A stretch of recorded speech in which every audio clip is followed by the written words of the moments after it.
I don't know how many. All right, we are We live. might be at 1.5 today. 1.5 viewers. We are live. OTNG S2e24. And it's not a good situation. When we last left our heroes, they had descended into the maw of a gaping skeleton, a skull cave, a skull mountain. It appeared in an island on the river of the Dark Waters outside the city of Crossing, spewing a huge fog that blanketed the city, causing chaos and despair, destruction.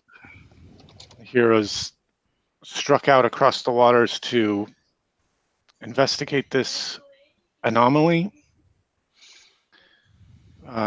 encountered the shrieking eels of, where are the shrieking eels from?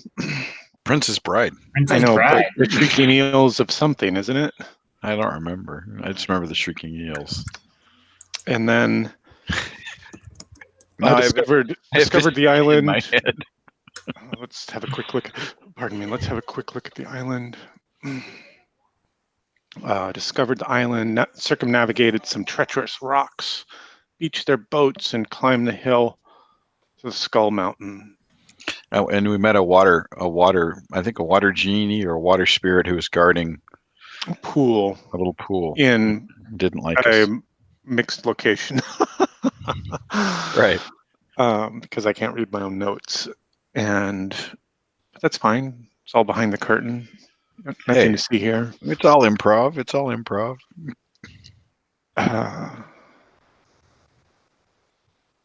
Fought a guardian, winged guardian, the scorpion tail at the summit of that hill, and then climbed into the darkness. In that darkness is where we now find our heroes, glimly lit by short, fat candles.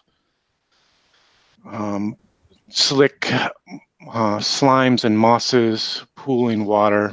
Some of those larger pools you see depicted on our map. And a figure in the darkness.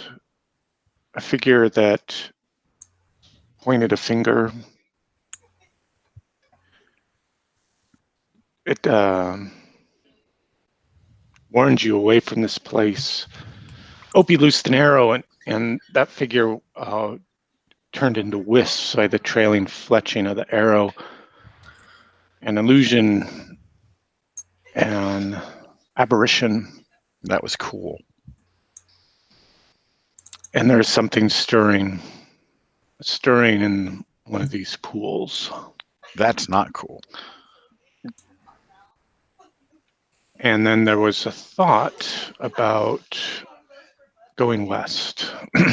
Go west, young man. There are 2 exits from this large chamber where you currently find yourselves. To the west is a what looks like a constructed bridge. Stone hall. And you can see a shimmering, like almost a silver shimmering in the blackness, in the gloom. And then you also saw a stairway, a twisting stair leading down to the southeast there. What will you do?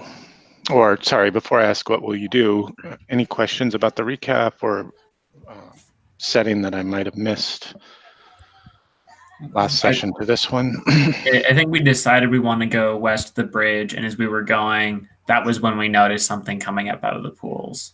That's a good Something yucky. Something.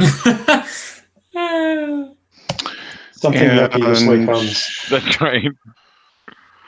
And that stirring is coming from the pool closest to you to the south. That's not good. Well, I was going to say it's a good thing that it's the close one. How convenient. We don't have to walk very far. Oh, good. I've put a little mark on the map there for you. Let me zoom in again. About that disturbance. I sense a disturbance in the force. Oh, sorry, wrong layer. Wrong hat. I sense a disturbance in the goop. The sound of 1,000 voices crying out in terror. More like a belch. There you go. Now you should see it. Yes, The I scribbling. do. The scribblings. It looks like a scribble. We're all gonna die. It's Doodle Bob. Uh-huh. So I was at the game store today, and I bought a few things in celebration of starting my new job. Excellent.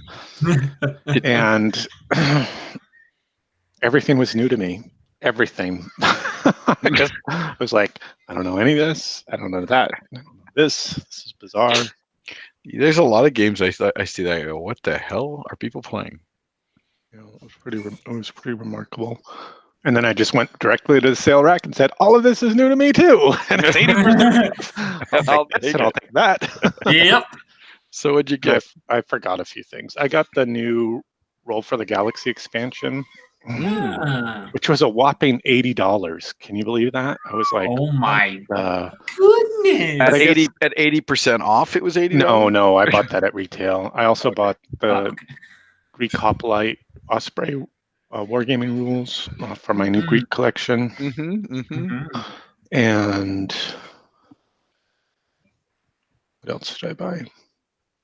Oh, two things for John, a Congo campaign module and that Spanish deck. And I bought Codenames Duets for me and Emily. I don't know if anybody's played that or played Codenames. I'm familiar with it. I haven't played it. Okay. So there's a two-player version that they have that I learned how to play at one of the local cons a couple months back. And I said, oh, this would be good for me and the wife, me and the missus. Yeah. Okay. Do we still have Nils? Yes, I'm on mute, so I don't blast your ears out. Oh, great. Thank you. Thanks for that. Now my ears. Now the wiggling, the twinkling. It's like gaming with a Foley artist. Right. Okay. Sorry about the background family noise, and the girls are having some quality time on the couch together. What will you do? I think we should head towards the bridge and not fight if we can avoid it. That's just my thought. Everybody make an agility challenge straight We open with whatever modifiers you can have. Or if you want to argue for any boons, you may. But you will take no banes at this point. Excellent. Agility, you said? Yeah, or whatever the equivalent is in the symbol set. Yeah, Yeah. agility. It's agility. Oops. Oh, look at that. We're off to a great start. Barely. Where's it? Woo! Oh man. It's not a good start.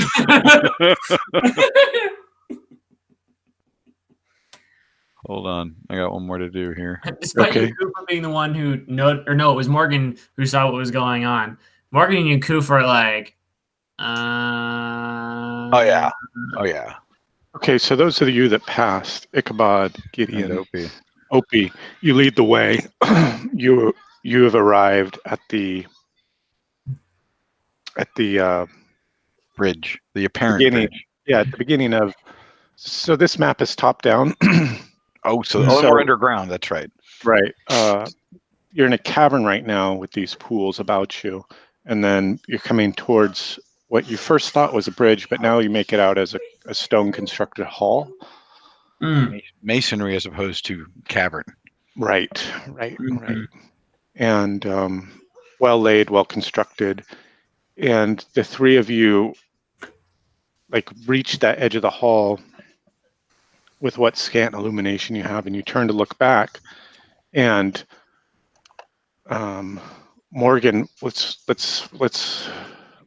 halted your progress? It was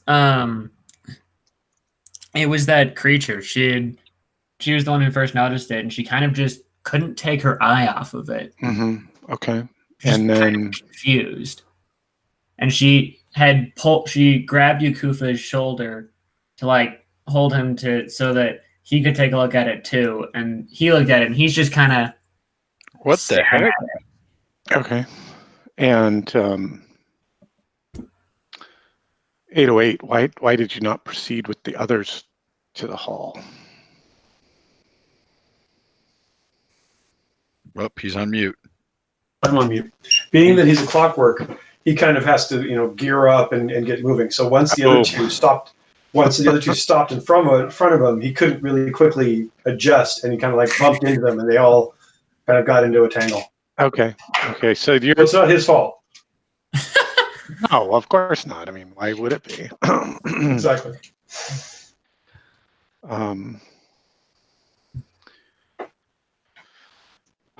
So I'm going to use some reference imagery from Lord of the Rings when they're out of the bog and they're making their way across that battlefield, and the corpses are there submerged beneath the surface of the water.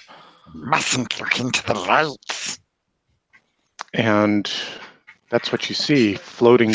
But now they're starting to stir. They're starting to churn beneath the water. What will you do? And a hand like reaches out of the water and starts to drag something, some mass up onto the cavern floor. I suggest you get the fuck out of there. Sorry. Yeah, I'll try to 8008135. We'll try to put his 300-pound metal weight behind him, Gently. and Morgan and Yukufa, and gently but quickly move them along. Okay. Might I suggest we move along? So you're just they're kind of being pulled along by 808. There's no resistance. They're just still staring at this creature as they're being pulled along. right. Maybe Yukufa in fascination of why is this thing that should be dead not? Mm-hmm. And maybe Morgan with a little bit of horror. Pretty much. Gasp. You do know that. So you're going to quickly flee from this area. It sounds like. Yes. Basically, yeah.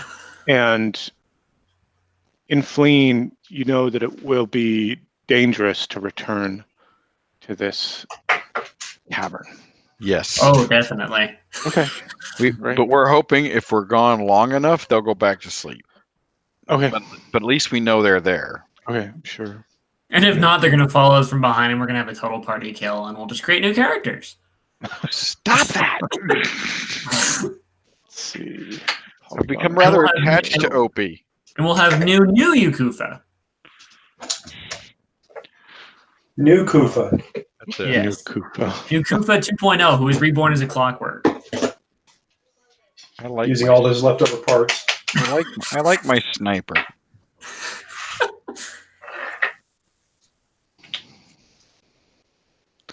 As they come running up, speaking of my sniper, Opie is covering their movement with his bow to see if anything's following them. Nothing seems to be pursuing you out of the gloom. Okay. Just making sure. That's it. Mm-hmm. Okay, there you go. Interesting. So you proceed west down this hallway to a circular chamber, and at first you can't even see it. All you can see is the shimmering light because the entire chamber is shrouded in that heavy mist, almost like it's like the precursor of the fog that's clawing at crossings. This is the source. Sorry, skimming some notes.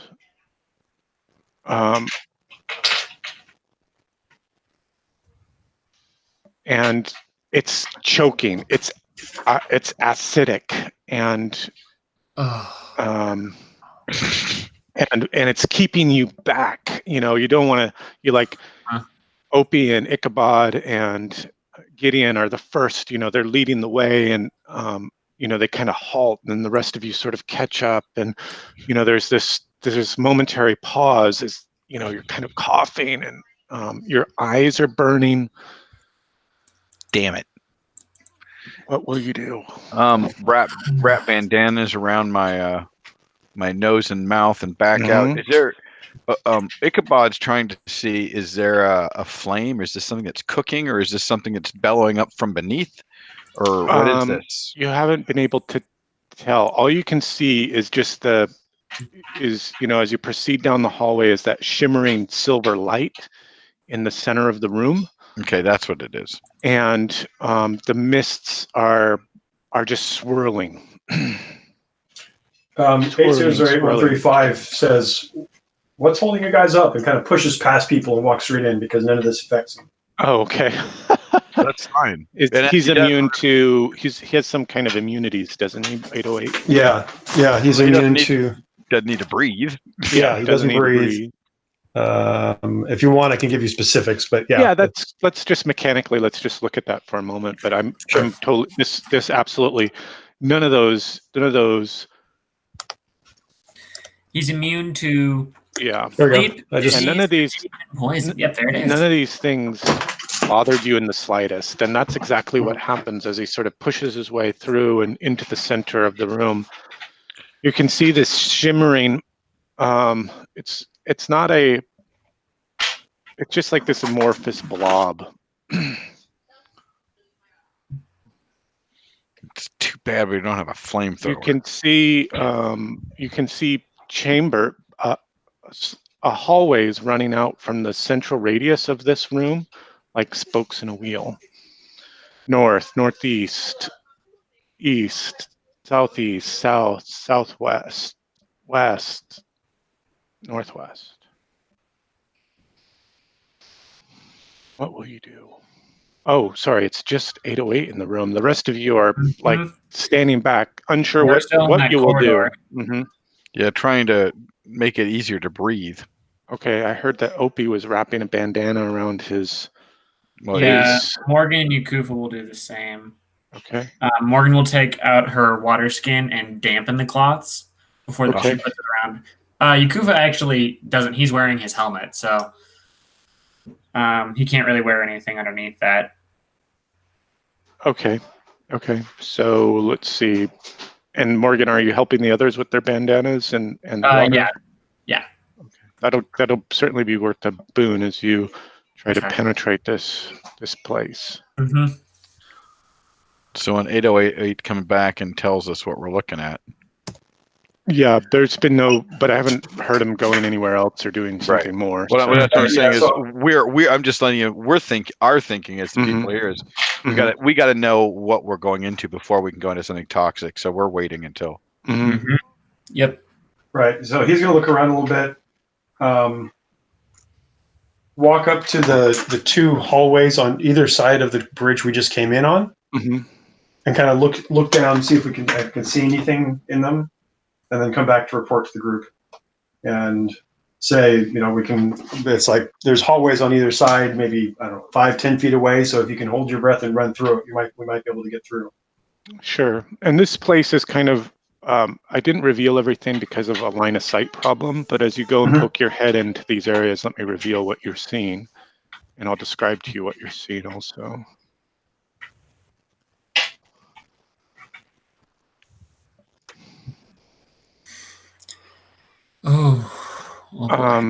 So in both chambers, they're identical in what you see, 808. As you approach that short, narrow hall, the mist is thicker and heavier, and it's sort of seeping out into this area, the larger central chamber. And in the center of each of these rooms, these circular rooms, you can see a figure in a chair with its head tilted back and its mouth wide open, and the smoke and the mist and the fog just From them. pouring out of it,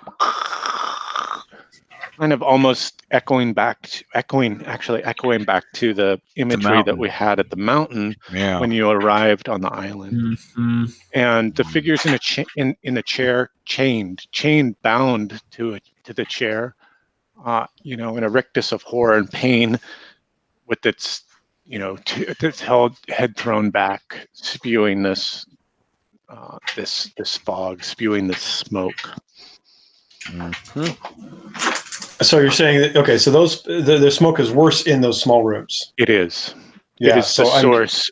And sorry, as the smoke pours up out of the mouth of the figures, it escapes through these ventilation cracks in the ceiling above. So I'm wondering, from what I can tell and from what I know, having seen that, is there also smoke coming out of the other short hallways too? Is there one? Can I kind of surmise that there's one of these in each of the eight hallways? 7 hallways? Yeah, yes, I think that would be reasonable, and making a quick inspection does tell you that. Okay.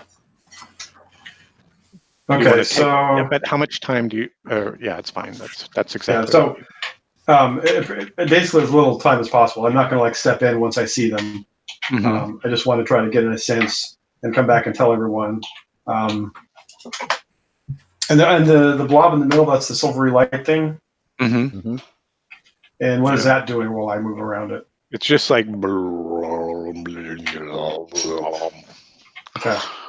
Just like that, I'm sure. Mm-hmm. Okay, so sorry to break away from the fiction. I saw Annihilation the other day. Have you guys seen that? That's the one with Natalie Portman. Natalie Portman? Is it Natalie Portman? I thought it was Jennifer Lawrence, but if it's Natalie Portman, then it's even higher on my list now. It was amazing. Oh my God, what a great movie. That's the one where they send all the women military team in? Yeah, into the shimmer. Yeah. So good. Yeah, I'd heard really good things. Totally Lovecraftian. It's color out of space. Yeah, interesting. I'll have to check it out. Yes, Peter. It's you might look at it and think it's a horror movie, but it's not. It's more like a suspense horror flick. There wasn't anything super gory or disgusting in it that I was like, I didn't want to see that. Right. Yeah. Yeah, I like horror, like Sixth Sense horror. That's my kind of stuff. I'm not into guts and gore. Totally worth seeing, though. I mean, it would cool, and very edge of my seat, and very, very, very well done. Well, I always love me some Natalie Portman. Good Lord, sweet baby Jesus. Mm-hmm. All right. Careful, there's kids here. Yeah. Where? Needs to jump on that bandwagon. All right. So yes, very all that light and stuff, the silvery thing, very Annihilation. Yes. Okay. So I'll come back and report all that. We can try to loose the people, but I think that because they basically mean I would be the only 80s or 8135 would be the only person that could because of the high smoke coming out. The high toxicity. Yeah, we could try to do something with the shimmery thing, or we could try to kill the people and make it so they don't emit smoke anymore. Well, my thought was if you behead them, they won't emit smoke anymore. Yeah, I'm going to guess they're probably already dead. That could be. If they're chained, I'm thinking they might be some extraplanar item or entity that's doing this against their will. Well, I can see demons being in possessed bodies that are pretty much dead but are now chained there.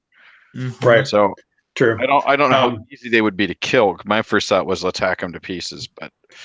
Well, the other thing is that if you chop their neck off, that there's nothing to say that the smoke just won't keep coming out of the neck.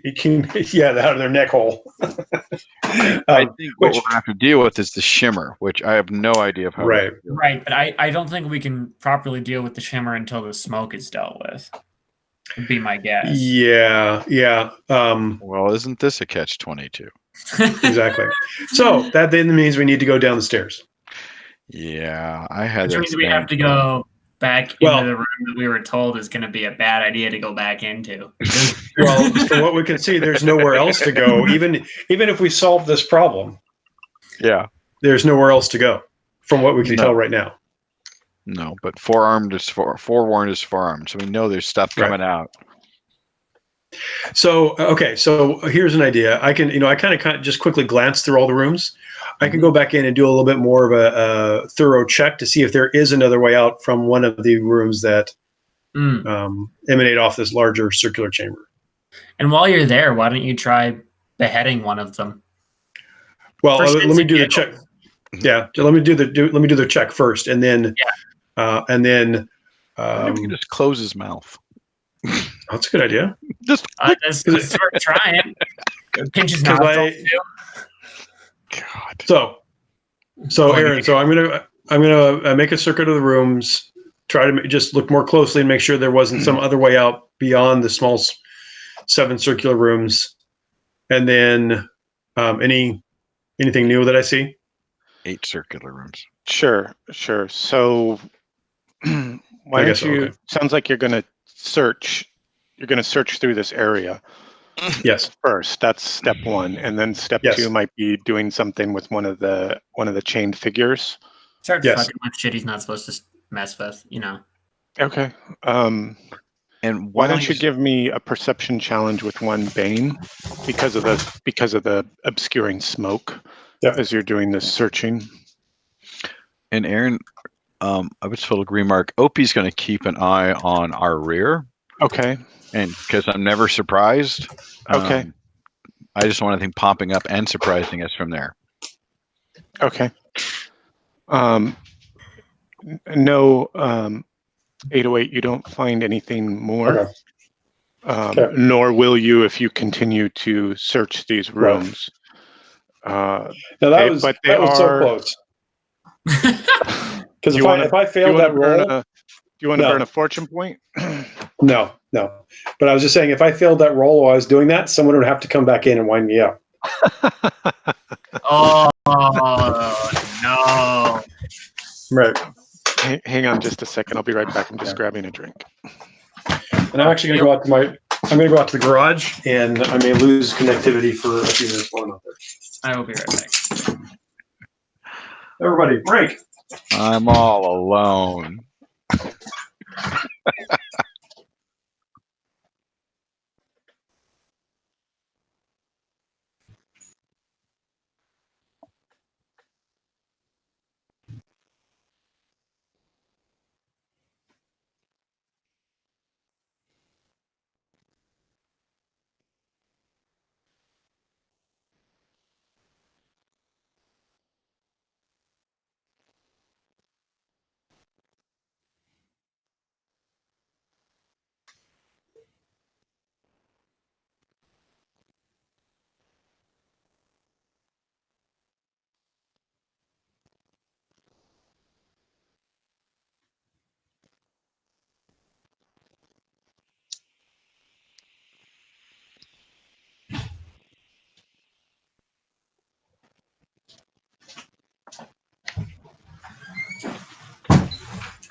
All right, I'm back.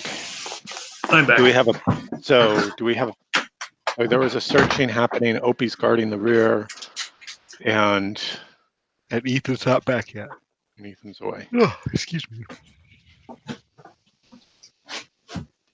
Need some cookies or something. Cookies? I have no cookies. I have no cookies. Leave that kitty alone. I've got caramel M&Ms, but no.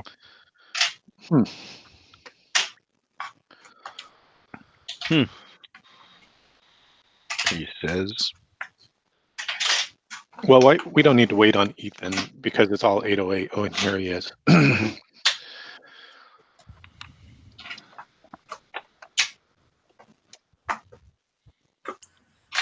Hey, we were just regrouping after the searching and the guarding of the rear, and there was a question about what now? Well, back into the room of death and down the stairs if we survive. I think that's pretty clear. That's a good, clear plan. Okay. Oh, well, actually, I was going to mess with one of the guys. All right, you're gonna. You are welcome to do that. I'm a little nervous by that plan, but hey, okay. Right. So I'm going to go up to the one that's just to the north of where we are, assuming up is north. And yes, right there. And use my plumber's wrench to, at a distance, try to close his mouth and see what happens. Okay. So as you come in and close on the figure, racked to its chair, mouth tipped back, you can tell that, let's see.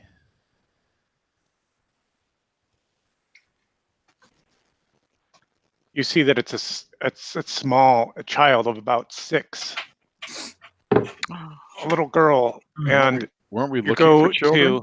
to push the jaw close with your wrench, and you start twitching and moving, and she's trying to make noise. But she can't make any noise because of all the smoke coming out of her mouth. Fuck, they're alive. What will you do? Oh no. We have to figure out how to break this spell, don't we? Yes, we do. And I didn't take my destroy magic spell. Ugh. Well, I don't think it'd be enough to get every one of them out, would it? No, unless it were centered on anything, and then I can destroy it all with one go. But Right. So I think we need to go down those stairs past the room of death. I hate saying that. I really do. Past the room of death. Okay, as you start, I thought we were clever for avoiding that combat. Just to say that, just want to be clear. He knew we were gonna go back anyway. He did. I had no idea. I didn't know what you were going to do. I pressed on.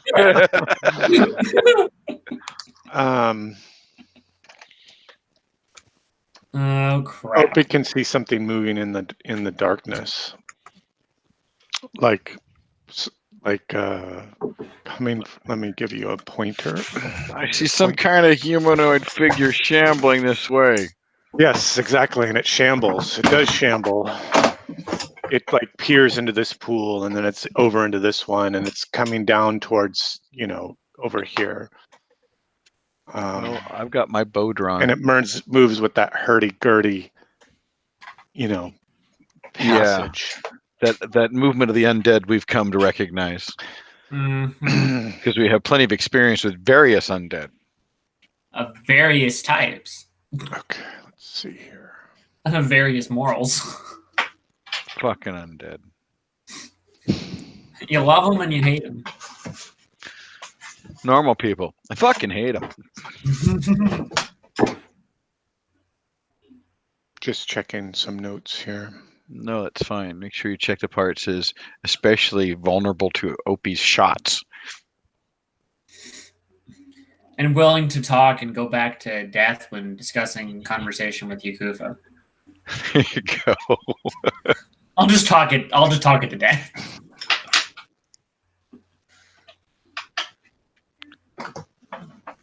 And you hear a shrieking, Opie. Does it appear to be coming from the shambling figure? Mm-hmm. It turns and looks at you from across the cavern. It's like this startling, it has this startling stop and turns and looks and begins shrieking at you. Man-child, what are you doing? You get away. You don't know what you're doing. And then there's just this, all this gesticulation is starting. I'm going to use my boon for the day. I'm moving slow so I can aim. Can I get another boon for aiming at it? What is that? Doesn't the aiming give you a boon or something? You burn an action, right? Yes. To aim. And then, Maybe what I should ask first is, are you going to attack it? Should we go into a melee kind of situation where we need to think about initiatives and all of that stuff? It is making motions like it's getting ready to cast a spell or some sort of thing, and it is speaking aggressively, and I have to move this way soon. I am shooting it. I don't know if it's speaking aggressively. It's shrieking at you, like but you're it's saying- disturbing something that you shouldn't be disturbing. Right, which I get, but we're coming back this way, and it's going to want to fight us anyway. So It's a fair assessment. Let me get I'm just saying that's my thinking at this point. Sure. No, that's what I needed to get that. I needed to have that level set with you, so I knew what was happening, right? Yeah, I'm not a murder hobo. I want to be clear on that. Let me just grab some. Oh, are people frightened? No. I don't know. So Morgan's probably scared, but I don't know that Yakufa would be scared by this. No, he's talking about the state of frightened. No, Ichabod is carrying frightened, yeah. Oh. And so is Gideon. Yeah, the call, because that means we fight with a Bane. Plus and that means you can only go slow. And if we see something else frightening, we get even more frightened. You get more. You get more insanity. Yeah. And remember, we have the insanity principle of fight, flight, or freeze. And I've already marked freeze because I've already done that one. Right. And then so you kind of roll through those. Once you select all three, then it kind of resets and then you go into that state again. I'm just looking for something that's has a little more impact, both to the fiction and to the mechanics of the game than just like, I don't know, Call of Cthulhu, right? Right. I think insanity is hard to deal with in a role-playing game. Yeah. Well, I like the concept we're dealing with here. It makes sense to me. Right. It's just figuring out how that all fits into the whole world. And it's not my own idea. I stole it from a designer named Ray Otis, who does something similar in his Books and Bullets skin of lasers and feelings. So it's like a Cthulhu skin for lasers and feelings. Ooh, okay. I may have just found something. Let me double check that this. Do you want to double check and I'll take my shot? Let me just get the initiative. Let me just get the initiative tracker. That's right. And then we'll have some tokens, because I think there's going to be a little bit of chaos that's going to start happening that we're going to need some points of reference for our theater of minds. No, I'm going to shoot. It's going to realize we mean business. It's going to go back to its grave of watery goo and just say, you guys do your thing and let me know when you're leaving. Right. Oh, I should actually read these rules more carefully. You really should, especially since you GM on Sundays. Well, I think that's all overrated, Ethan. You don't need to bother with that. So, would you like me to read the rules regarding how long frightened actually lasts? I think we had talked about this last session. I think we found it was open-ended. So that's what the core part of it says, and then I read the actual frightening rules under the effects of a frightening creature, and it actually does say how long it lasts for. Okay, how long does it last? So when a creature fails its frightened save, it becomes frightened for a number of rounds equal to 1d3 plus its current insanity total. Okay, so it's rounds of being frightened against the current target. So you guys would have recovered your frightenedness? We're unfrightened now. Correct. Okay. But you might become frightened again later. Right? Okay. That's all. Yeah. Oh, yeah. That's totally all. That's all. And I think what we were saying was last time was it would take time for you to become unfrightened. We just were like leaving it to a rest type of thing. Right. That's good.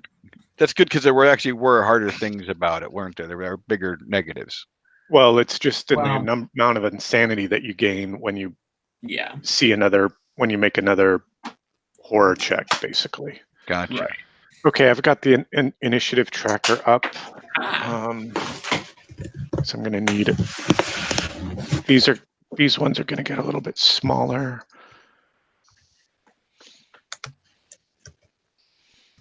I don't like the fact you used a plural. Oh no, all the because I'm going to bring like Opie's token out onto the onto the map. Our tokens in there, okay. Okay. I thought was you're going to swarm us. Well, he is, but he's going to bring our tokens out first to give a scale of perspective. Just want you to know where you are, in the grand scheme of things. Know how many folks you're dealing with. I try to stay in my lane.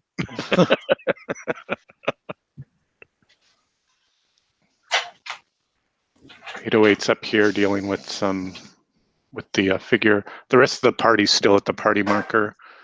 And so this I was really hoping there was a valve he could just turn it off. That was really my hope. All right, boys, let's go home.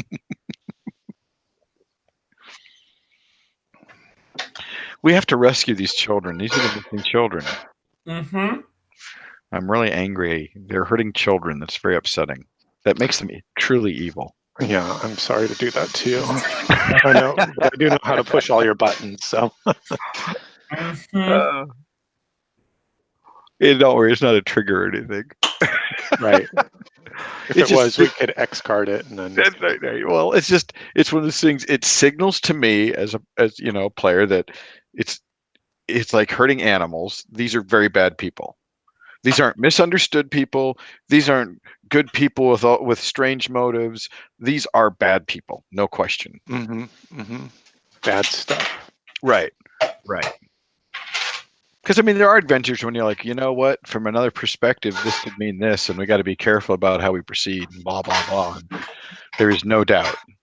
Of course, this is Shadow of the Demon Lord. There really technically isn't any doubt anyway. No, there's really not. But they're young children, so we must rescue those young children. Pretty much. Okay, so is everybody initiative up over there? Or actually, let's just leave it as Opie and the creature for right now, because that's who's engaged in the combat. If you guys want to join the combat, you can. You're just not in the combat mode, I guess. Yeah, Morgan is just always preparing to counterspell something if something tries to throw a spell at her. But aside from that, right. But you're not even aware of what's happening. This is all about Opie right now. And as he takes careful aim and looses that shot, is that what you're doing, Opie? You're moving slow, and so is this creature is also moving slow. Yes, sir. And I am narrating to my friends what's there. Sure, calling out over your shoulder. Right. They hear the shriek. Oh, we heard the shriek. What's a 15? A 15. What is my defense? Sorry, I didn't note that down. 2, 6, 4. What the heck happened there? Oh, that did. No, 239.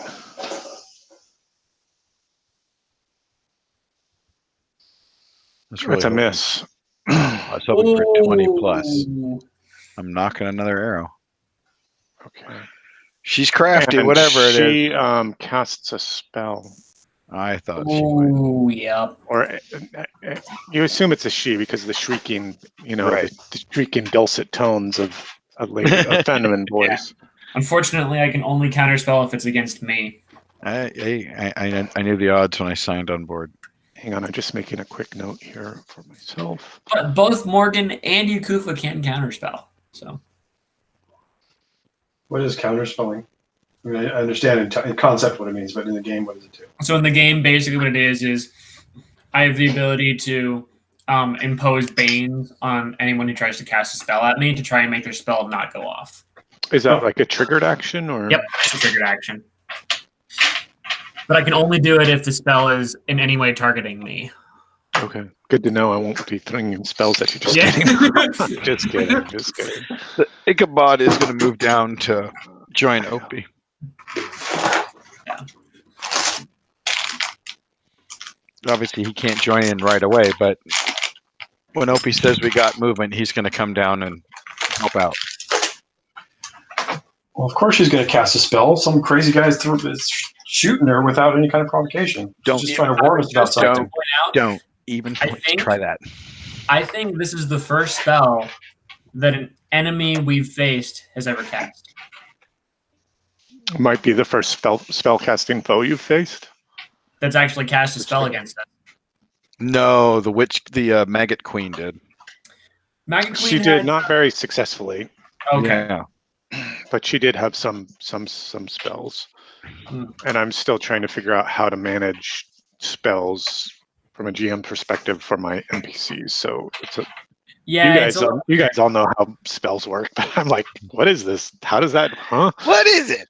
I don't know. Let's see. Yeah.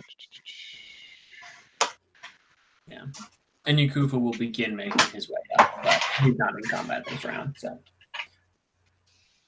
but you still don't know which one's Yakufa.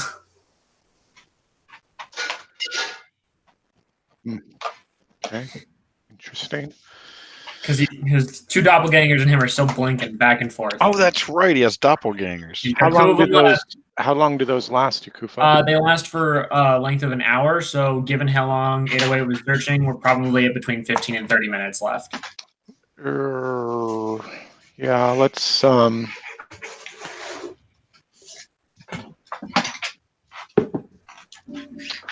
yeah, roll a d2 for 15 or 30 minutes. Good with me?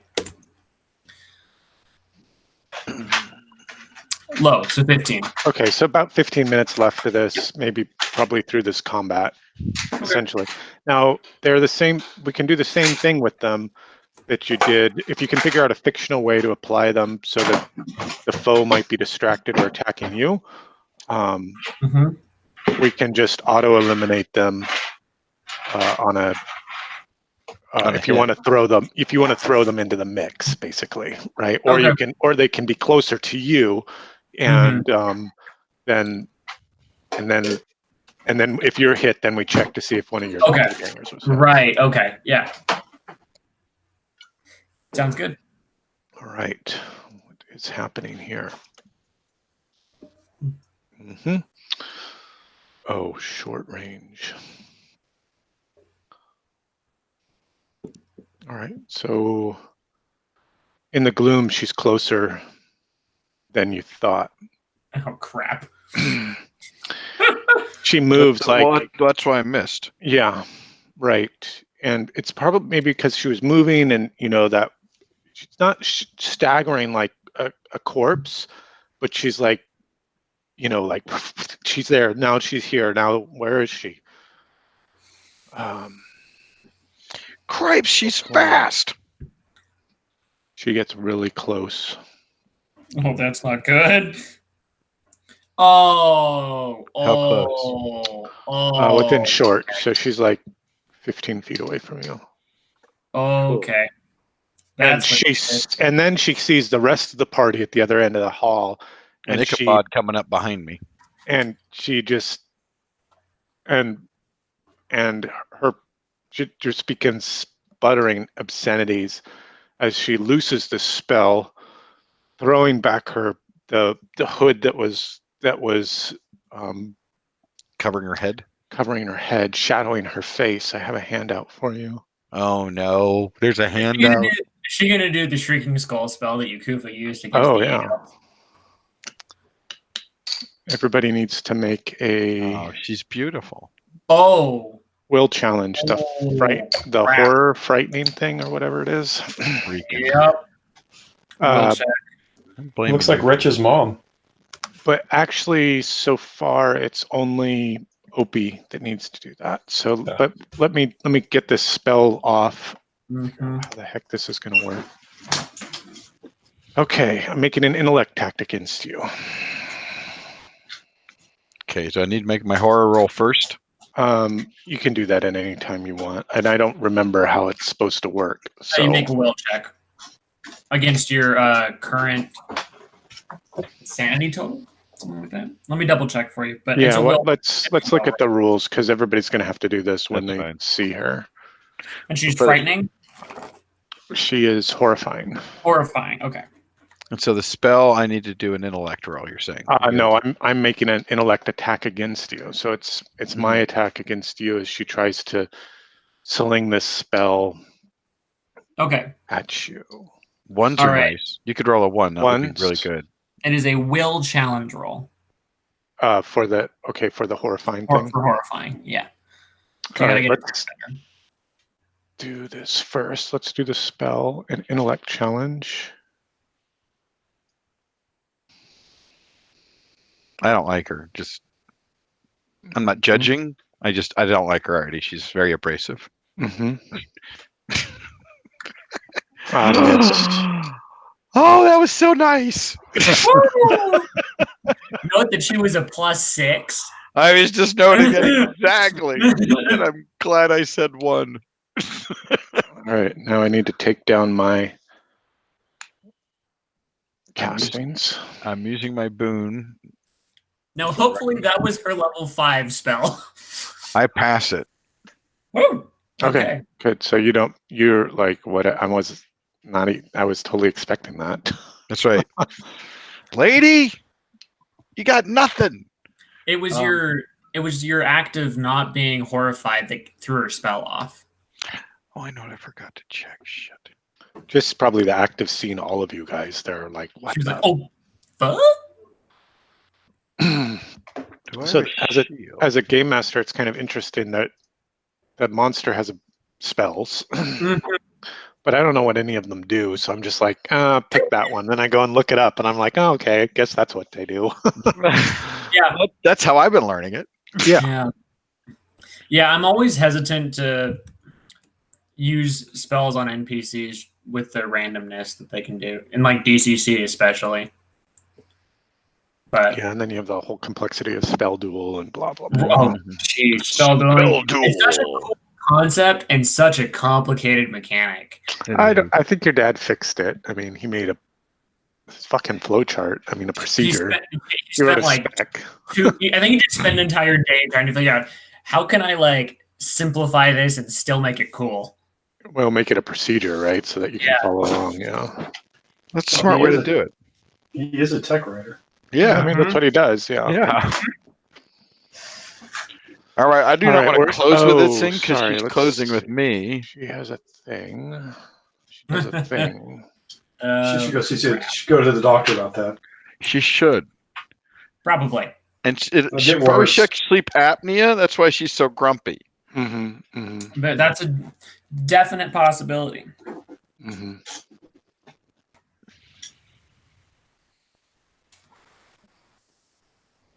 The fact that this is a hag is actually really scary, by the way. Well, we've already dealt with several very terrifying things, like a fucking manticore. I mean, fucking manticore. Guys are level 7. Ugh. It's Well, still no, a fucking The manticore. Manticore puts this to shame. Or this puts the Manticore to shame, sorry. Yeah, there's a fucking spell thrower. That makes her bad already. So I'm sure you don't realize this, but Alan's SCA heraldry Mhm. symbol was a manticore. Oh, that's cool. Super cool. Oh. Alan Lucian. Yeah. Love it. Alan Tomb of Horrors Lucian. That's Yeah. it. The godfather of our gaming group. Can't Literally. get much more OG than that. Yeah. Yeah, well, our friends are OG. That's it. I've gamed with Ken. You've gamed with Ken Ralston too, Aaron. I have, yeah. Both Warhammer and the role-playing game. Yeah, Years ago, though, gosh. yeah. He's a great guy. Okay. It is a new round. You guys can pick up your initiatives and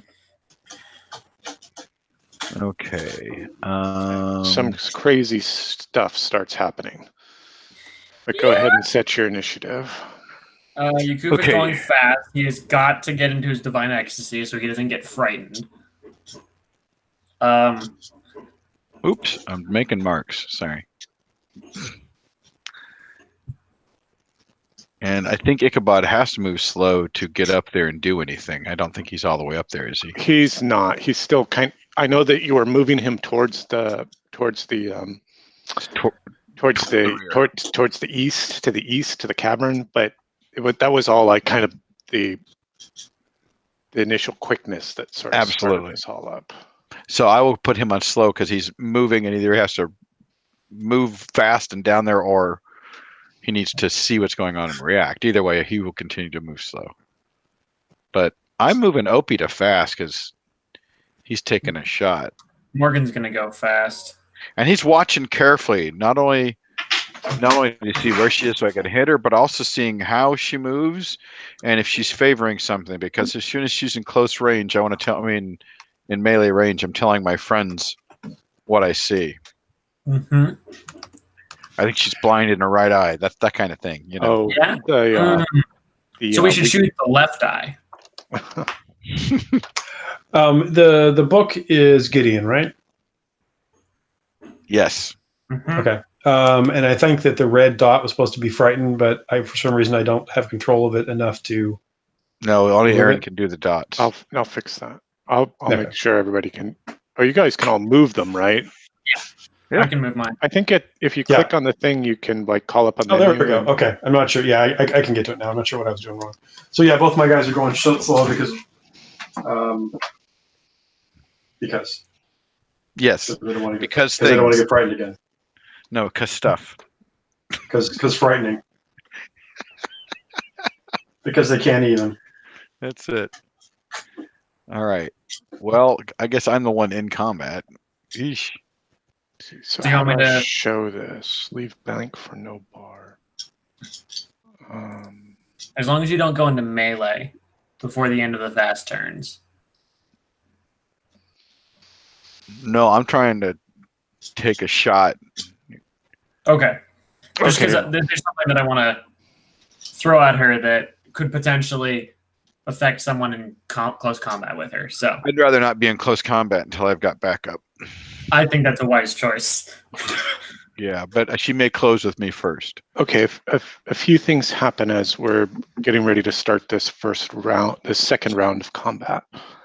She sees she like tries to sling that spell at Opie, and is like startled by the milling masses that is the rest of the party in the hallway, and her frustration and her horror becomes even more intense, and you hear like the gibbering babbling about the spell must not be broken, and the city must be destroyed. Mm-hmm. It is the nexus of the demon lord. Mm-hmm. You know, how dare you disturb my ancient right, and you know, all of this kind of stuff. There may be more of this round over round, but that's kind of the things that you are hearing as you know, as this caterwauling. Why do we have a green dot on Opie? For anything specific? Yes, because when we were in hand to hand, he was able to give a boon to other people that are fighting in hand to hand as well, because he's able to point out a weakness. You're using that as a reminder, right? Yeah, actually, you were using it as a reminder because I kept saying it, and you said, "I'm also going to make a visual, so you don't have to keep saying it." And I went, "Okay." Yeah, okay, good. Good helpful visual reminder for me that or for all of us that's all of us. Thing. Right. And by the way, and that's why I'm watching as she's approaching, and I'm listening to see if I can discern said weaknesses in her. So sure. If she does close to melee, then I have an edge, and I can tell my friends. Gotcha. That makes a lot of sense. Mm-hmm. Mm-hmm. Like I say, it's not a die roll or anything, but it just sounds cool. It's an Opie thing. You wouldn't understand. I like the idea. I've been thinking that there was that silent sign language that Opie and Will used, and we assumed that Will had obviously passed it on to Morgan, but it also makes sense that our group has this sort of thing between us because we're in combat situations and in situations where we have to be stealthy or whatever. And I have a feeling we have this way of communicating that is, you know, eye to eye. Like, are you ready? Are you ready? I see 3 guys. There's 2 on your left and there's 1 over there. You take that one. That kind of thing, right? Yep. And 8008 and Yakufa are kind of like, well, we can't communicate with our eyes very well. Well, you could see out of your helmet, can't you? Well, yeah, but you can't see my eyes. Oh wait, but you can see which way you're facing and your hands. Big goofball. All right, so, and she's screaming and howling at you all about this, and you realize that she's even faster than you are. So there are a few things that happen. She throws another spell at Ichabod, at Opie. Oh no! I need to look it up. Sorry, guys. I can't counterspell it. No, I mean this means we don't automatically go first in the round. You realize that? I know. I'm very sad about that. Did you also note what she was saying? That in spite of her, the city must be destroyed. It's the nexus of the Demon Lord. Right. So. And we already knew it was a nexus of some kind because of the towers or the spires. So maybe we should talk to her. Of course, the way she's doing it isn't great, but if she's got information that will help overall, then I don't want to try to not kill her right away. In spite of what. I mean, she's already slinging spells at us. Yeah. That's because somebody decided, Mr. Shooty Pants decided to start shooting at her without talking to her. Yeah, she's a hag. I'm not racist. But What an ageist. I'm just, when I do get a shot, he's going to very calmly look down the arrow and just say, "We're here to take the children home." Yeah, I was gonna say, I think as soon as Morgan at least realized that it was children who were being taken and who are part of that ritual. Well, let me clarify. So far we've seen one child. Of course, it is a child, but it may not be all of them are children. No, That's but enough. We know that children, plural, had been taken. True, that's a good point. Okay. Yeah, that was one of the opening settings for this opening scene, right? The Right. goings on. Right. All right. So this is target a creature within short. An intellect attack against the target's will. Damn you. Oh, that means it's probably some kind of enchantment magic. It's a bad thing. I know. It's bad. I have a will of 11. Let's see. On a success. Okay. All right. Let's see if this works any better. No, make it work worse. Come on. To get really ugly really fast. Oh man.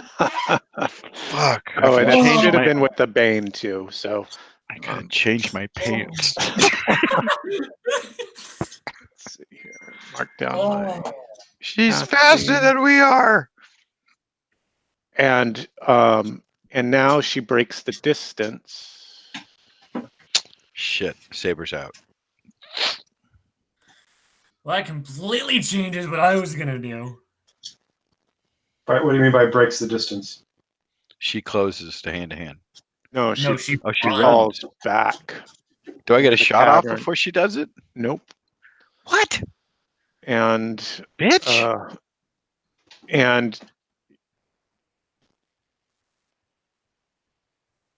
And she's like, "You have one opportunity before you face my full wrath. Flee this place and never return. The ritual must be completed." Okay, well, on the bright side, we just got her to burn 2 of her probably high-level spells, which means she can't use them if we go and chase after her. We are going to the stairs regardless. Yeah. We have to figure out how we can stop this. Now it is your actions. Now it is fast actions. Normally fast actions. If I can see her, do I get a shot? Sure, if you want to take one. I'm angry. Remain calm. Breathe. Are you slow or fast, Opie? You're Oh, it's fast. Yeah, So it's just a snapshot, right? No aiming. correct. One action for you. And like I said, as I take the shot, I say, "We're here for the we're here to take the children home." Mm. Mm-hmm. An empty threat. An empty threat. She cackles at you. Ichabod comes running up next to him with his bow out, and he's like, "What are you shooting at?" Because he can't see her yet, I'm sure. He's slow, so he'll be after Morgan and after Yukufa, I believe. Mm-hmm. What are Morgan and Yukufa doing? So With their she's one just action. blitzed off, right? Mm-hmm. Like into the darkness because it's dark out there. Actually, she did blitz off into the darkness. Okay. Well, there's candles here and there, you said, so there's a little light. Yeah, I mean it's gloomy, Right? Shadowy. Okay. It's well, not based on the difficult fact to see her out there, but yeah. Well, I mean, because they're considering that they were still towards the back end of the corridor and they're going fast. They're gonna come up to the edge next to Opie, but they're gonna have to. That'll just be all they're doing. they're just gonna move. Yeah. Okay. They'll leave enough space that it's people who are going slow can run past them, but there's nothing they can do.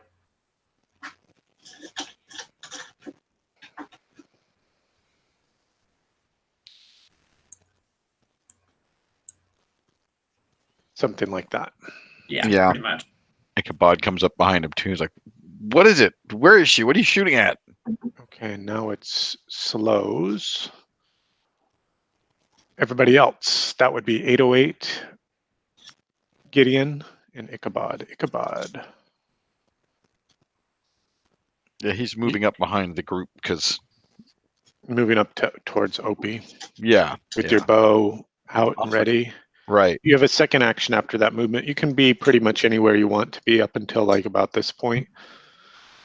No, I think where you actually have me, my little crossed arrows is your crossed swords there. So I'm right behind everybody there looking out. Yeah, that's fine. Okay. Gideon? We've accepted she's going to run away and we'll go down to her lair and fight her on her turf. Oh, fucking great. Book. Oh, there. Okay. Yeah, he'll kind of come up and get into little. We're doing group power pose, by the way. This is a hardcore group power pose. It is. Look at it. Turn. It's the hero shot. Okay, so those of you guys that went slow, you mostly just moved. Are you going to take any other actions or just the moving? Well, welcome home. They're going to try. Ichabod's trying to see, trying to locate target. He's come up next to Opie there, and he's you can see her out there. Ooh, then I'll use my second action to take a shot. Okay. So if Opie couldn't shoot, may the one guide my shot. Mm-hmm. We're here to free the children. Oh, a miss. Oh, and 18 misses? Yep. Oh, you're killing me. You're killing me. They will be literally in a little while. Shit, we are so fucked. Can we have another mana core?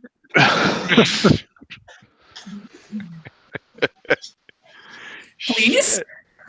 I'm just running this by the book. I don't know. I don't know. Making any of this shit up. Hags are scary, dude. Like, they're up there with the most difficult creatures to kill in the game. Yeah, I figured. All right. Well, I suggest we try to move our way along here and. Okay, so before we get to Opie, let's we're still in combat. Oh, yeah, I'm sorry. I was just using that as an example. Oh, sure. Let's go ahead and set ourselves to fast and slow. Or are we still continuing to? Oh, she's not like gone? No, she's standing over there cackling because the fucking 18 bounced fucking off of her. Demanding that you leave her lair, and I see your path about how you're going to try to make your way to those. To the exact opposite of what she's telling us to do. Leave my lair. Okay, well, if your lair's not downstairs, we're going downstairs. Well, guys, I mean, I'm not trying to make it decisions for the group, but are we not going to try to free the children? Hell yeah, we're going Okay. downstairs. Okay, good. Whew. Too far. As long as nobody was voting to leave. Hello. Can you please check? I think there's definitely Nils' point is valid, but there's definitely information we could get from this hag. But I don't think that means we leave her lair just because she said so. Well, why don't we walk along here at a clip and talk to her as we're going? Nils can ask her questions. Yeah. And then instead of turning left and going to the upstairs, we turn right and go to the downstairs. Sorry, looking for the bathroom. Didn't we Okay, park so- downstairs? Are you guys going fast or slow? I think our Sounds like best. slow. I was just saying, I think our bet is it's slow because then we can move at a decent pace, but Nils can question her or converse with her to milk information out of her, and then, like I said, then we break for the stairs. Okay, so let's use we'll use Ichabod's token as the primary party token. We'll keep our same. Well, actually, let's just move the whole thing. Just group it together. Let me just get rid of some of your path. I totally get where you're going and what. Oh yeah, you're doing. yeah. You can erase all that. And I put it there because the group may have a better idea. Sure. No, I concur. Yeah, but I'm not wed to it or anything.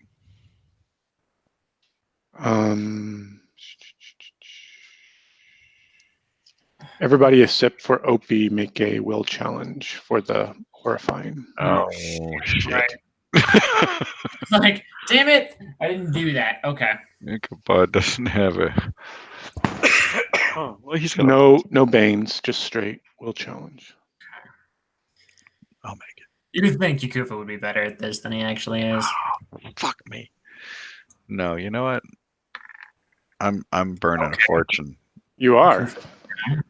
Yeah, Ichabod's burning a fortune to make that. This thing is a terrifying thing, and we're gonna have to deal with her, and I can't afford the banes. Come on, Morgan. Okay, we're good. I started to waver, but I just recited You dug deep. That's Yakufa right. just slapped you on the back of the head. We recited incantations to the one. There you go. The one gave me strength. It was a will check. Morgan knew Will really So well. Did we lose Nils? Off talking about a baby? Well, it looks like 808 made his check. 808. No, I'm trying to do something for Grace while I do this, and Because you had some questions you wanted to ask? The hag?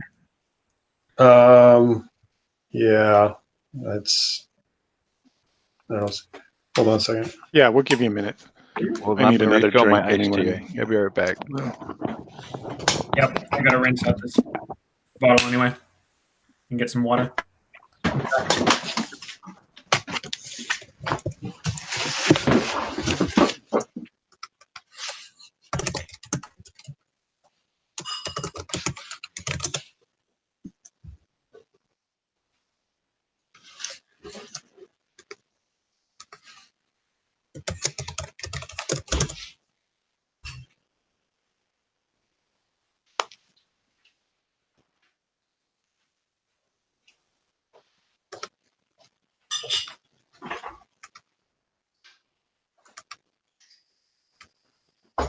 How long, Grace? What? How long? 30 minutes? Okay, Um, that's good.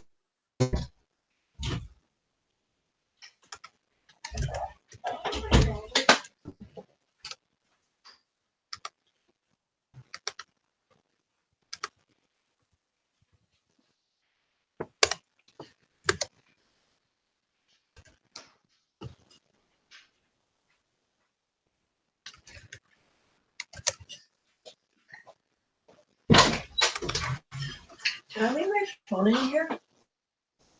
I think so.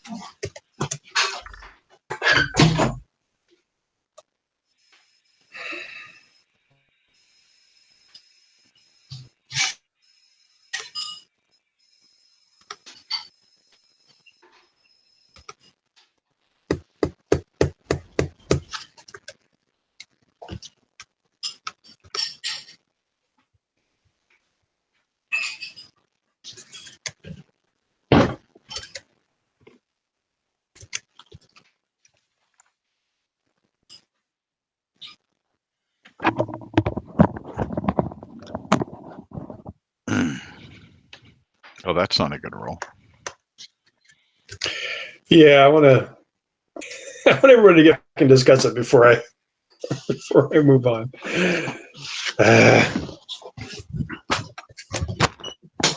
That's not a good thing to come back to. I'm like, what?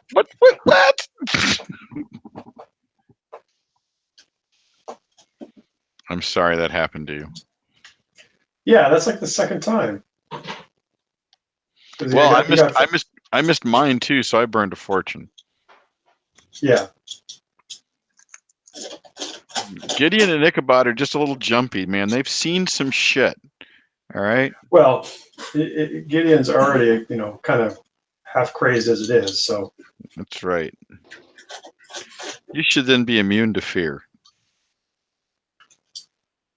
Well, as one of my clerical abilities, I get a boon against any frightening and horrifying creatures, which didn't help. Good. So I say, oh, good. Maybe next time. yeah, maybe. We still love you. Yep. I'm not like fucking an 18. Jesus Christ. Didn't hit. I'm fucked. I'm suddenly noting an extreme lack of magical weapons in our group. Yeah, for all my talk about Yakufa's size being named Death's Embrace, it really doesn't have any magical properties behind it. But it's got a name. That's good. Yeah. And hey, if So he it's all dies, show and no blow. if Yakufa dies, we'll just bring back new Kufa 2.0 Clockwork. That's it. So right now I'm liking my dwarf in the Sunday game. Good. I'm liking him too. Yeah, I think he and your dad may be on similar paths, but fuck, that's fine.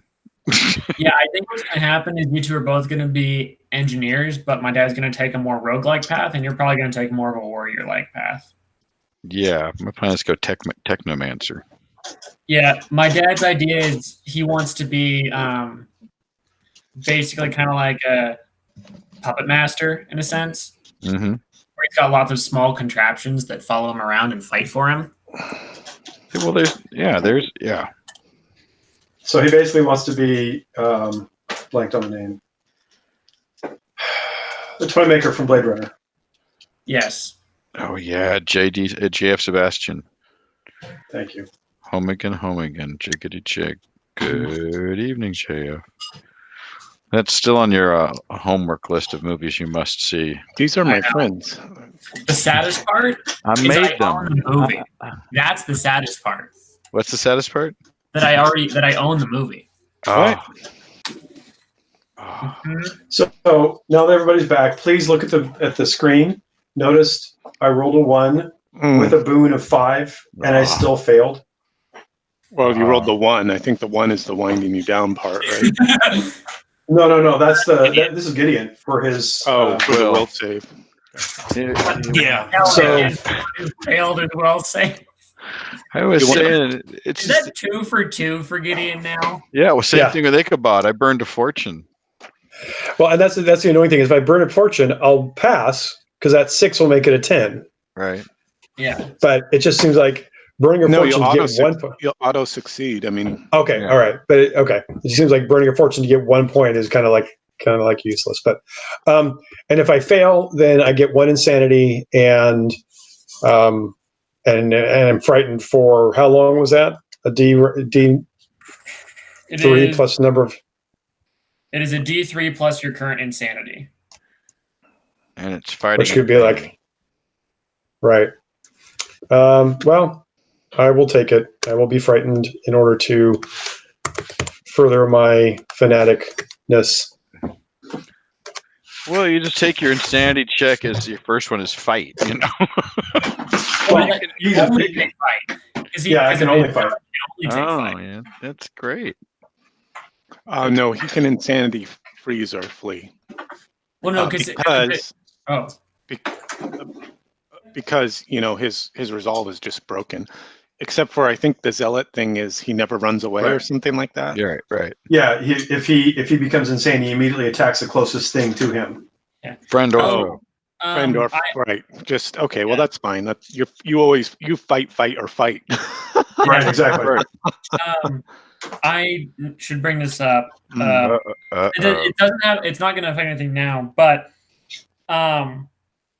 Yukufa, because he took skills from the battle tradition, has a very similar effect when he goes into madness. He fights the people around him. Yep. Aren't you too mature? Yeah, so I have to take a fast turn every round, and I must use an action to attack the creature nearest to me, making a charge if necessary. Okay, that's fine. And I regard all creatures as foes. So you guys are kind of both like berserker zealots. That's basically what we are. And Morgan blows up. Right. So we're basically just going to implode at some point. We're like the Doom Patrol, But without all the cool characters. I want to see this show. I do too, but I don't want to pay for it. Exactly. Anyway, go ahead. Where are we? So yes, Mr. Can you put a red? Or I'll put a red dot on me. Well, it makes you all red, so Well, I'm just going to put an aura around you. That'll work better. Okay. All right. Well, you do your G magic. So, what do you want to ask her? I don't know. Is there another way to do this? Why are you? Why do you need townsfolk? Why do you think that the crossings is? Okay, so you're kind of moving up here to talk to her. Where's the rest of the group? No, going? the idea is we're talking to her as we move, and then when we get to this would be the second action for Gideon in the slowness is engaging with her. Right. Can he talk to her from the group though, and not go putting out and isolating himself? Well, Gideon's frightened, so he can't do anything more. But it would be 8008135 that would be talking to her. Okay. Well, regardless, can we just stay in the group and talk to her as we're moving? Yes, hey, lady. but you can't move very much further. That's fine. We're moving. Okay, let me right move now you anyway. to where you would now be about here. Okay. And it's 808 that's coming forward to speak, and Gideon that's falling back in horror. Yes. Does that look about right? Yeah, and we've seen some stuff, man. We've seen some stuff. Yes, we have. Did you take insanity for becoming frightened? Yes, I increased my insanity by 1. Yep. And is that true for horrifying things as well? Yeah, it's true for horrifying as well. It's just if you're frightened and you see something else, then you gain D3. Exactly. Insanity. What's your insanity currently at? 10. What's your will? 13. Okay. So don't look at anything. Yeah. Stop looking at Are me. you going out, honey? All right. Bye, honey. You'll be back in a few hours. All right. Love you.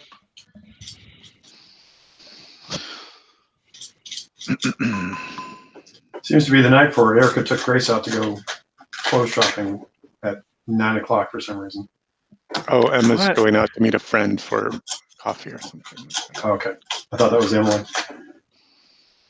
So you're engaging with the hag. How else can we do this?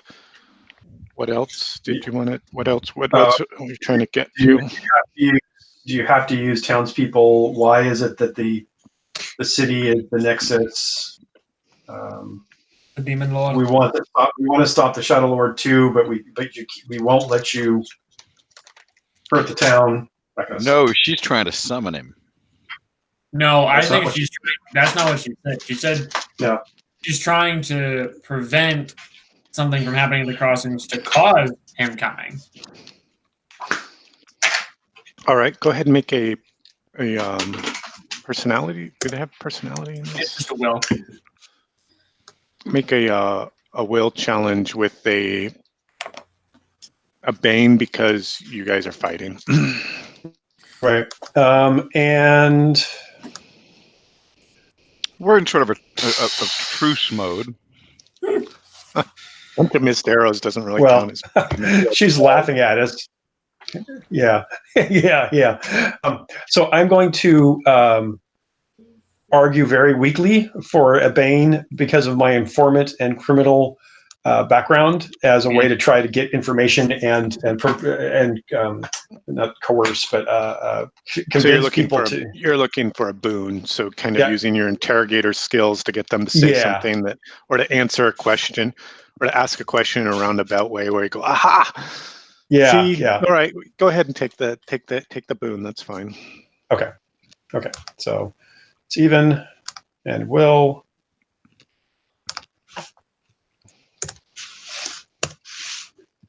Is a 14.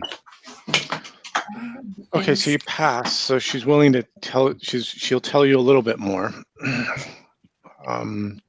She still thinks that you're leaving. Looks like you're leaving the cavern, though she's not entirely certain. Oh, good, we're fooling her. Not for long. We want to stop the demon lord too, but we don't want to sacrifice children to do it. No, there's no other way. The rite must be completed. The city must be destroyed. It is the source. It is the nexus. It is the gateway on which the demon lord will penetrate this earth. I have seen it in my visions. Then destroying it would open the gate.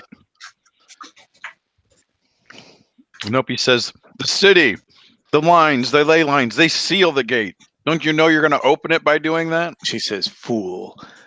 They are the convergence. They are the nexus. Those ley lines are the road sign. All right. That's more information that you gained through that convergence. Something crawls up out of the pool behind Gideon. Oh, shit. What do I say? He screams like a little girl. I'm not surprised by either event. Nope. No, you're not. Damn it! Where are we? Oh, there we are. We're at the point where the hack is about to go into her villain monologue. Villain monologue. Oh my God! You got me monologuing. We're just gonna have her keep monologuing while we traipse our way towards the staircase.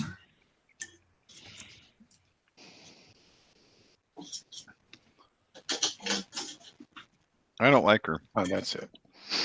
No. I don't trust her. I have a feeling she doesn't trust us, so well, I don't believe she's trust goes both ways. I said I don't think she's here to stop the demon lord. I just don't. I think she is. She's just misguided. I think you're all just ageist and sexist, and need to be willing to work with her. So if you're saying you're saying if she was young and hot and not cackling maniacally, I would be more likely to want to work with her. If we're talking about Peter, yes. Okay. Absolutely. Sure. No, but we can't let her destroy the crossings. Am I right? See, I think here's the flaw in her logic. She destroys the crossings, but those towers, there's no way that she's going to be able to destroy the towers themselves if the magic is as old as she thinks it is, which means she's just going to kill all the inhabitants, which is fine. But now you've destroyed all defenses preventing people from ever releasing the demon lord. So now anyone can just walk in, pop a ritual, and summon the demon lord. Like,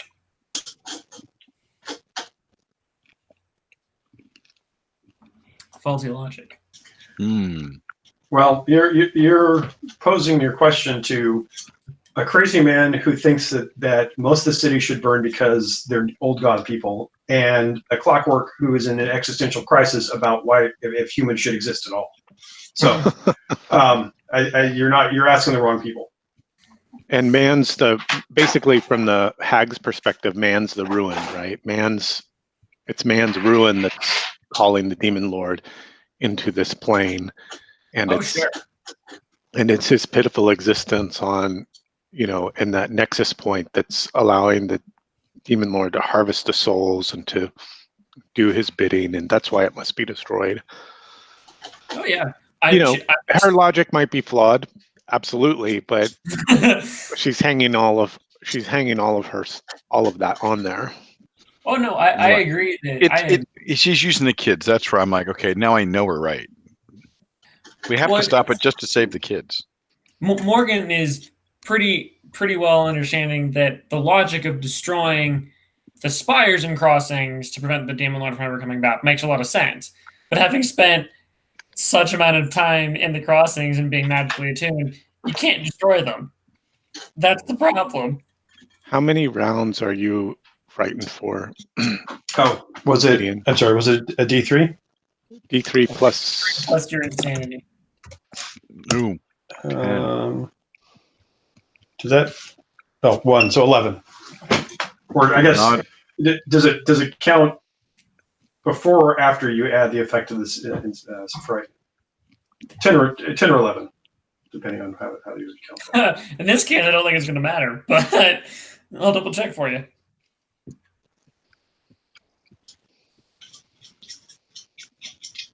Yes, but if those kids could save the whole world, then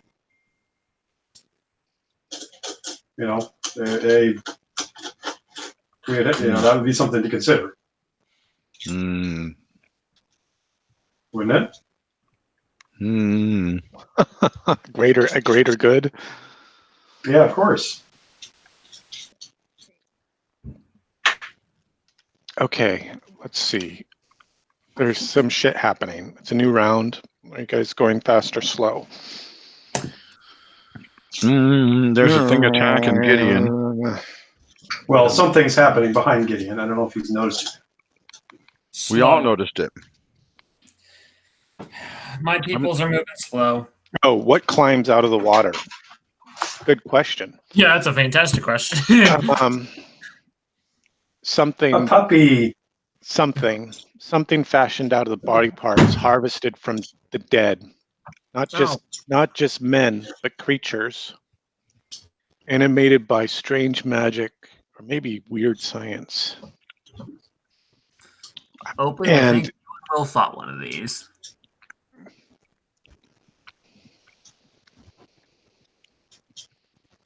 Okay. So I guess it is. Couple points. Number one. Number one. We've seen some shit. All right. Number 2. Good people who are doing good things do not summon undead. Well, wait. She may have nothing to do with this.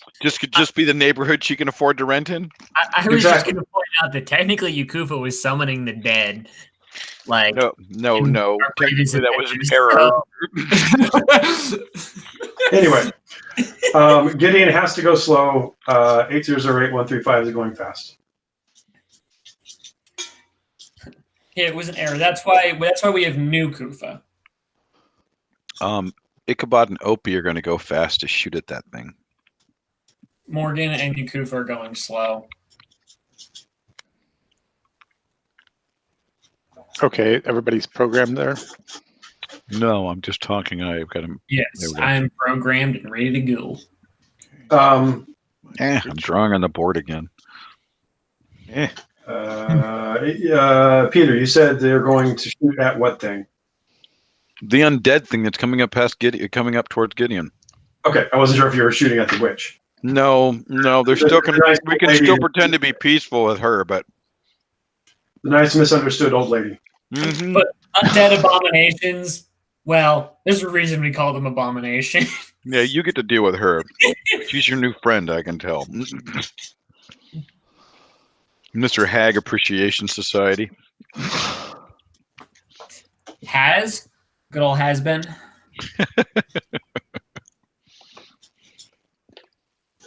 Whoops. All right, fast heroes, go ahead. Of course, the problem with that is the abbreviation spells clitoris. What's that? It's from Red Dwarf when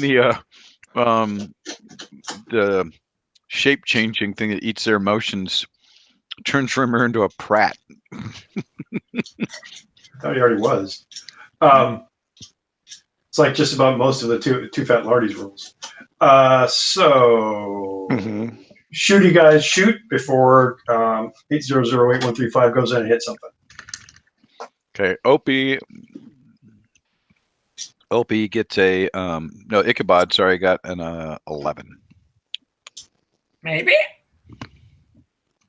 Look, she undead. It's not her. Exactly. Sorry, you're shooting the shambling horror, the abomination. It has a defense of 16. Holy crap. Okay. Oh, that's not entirely.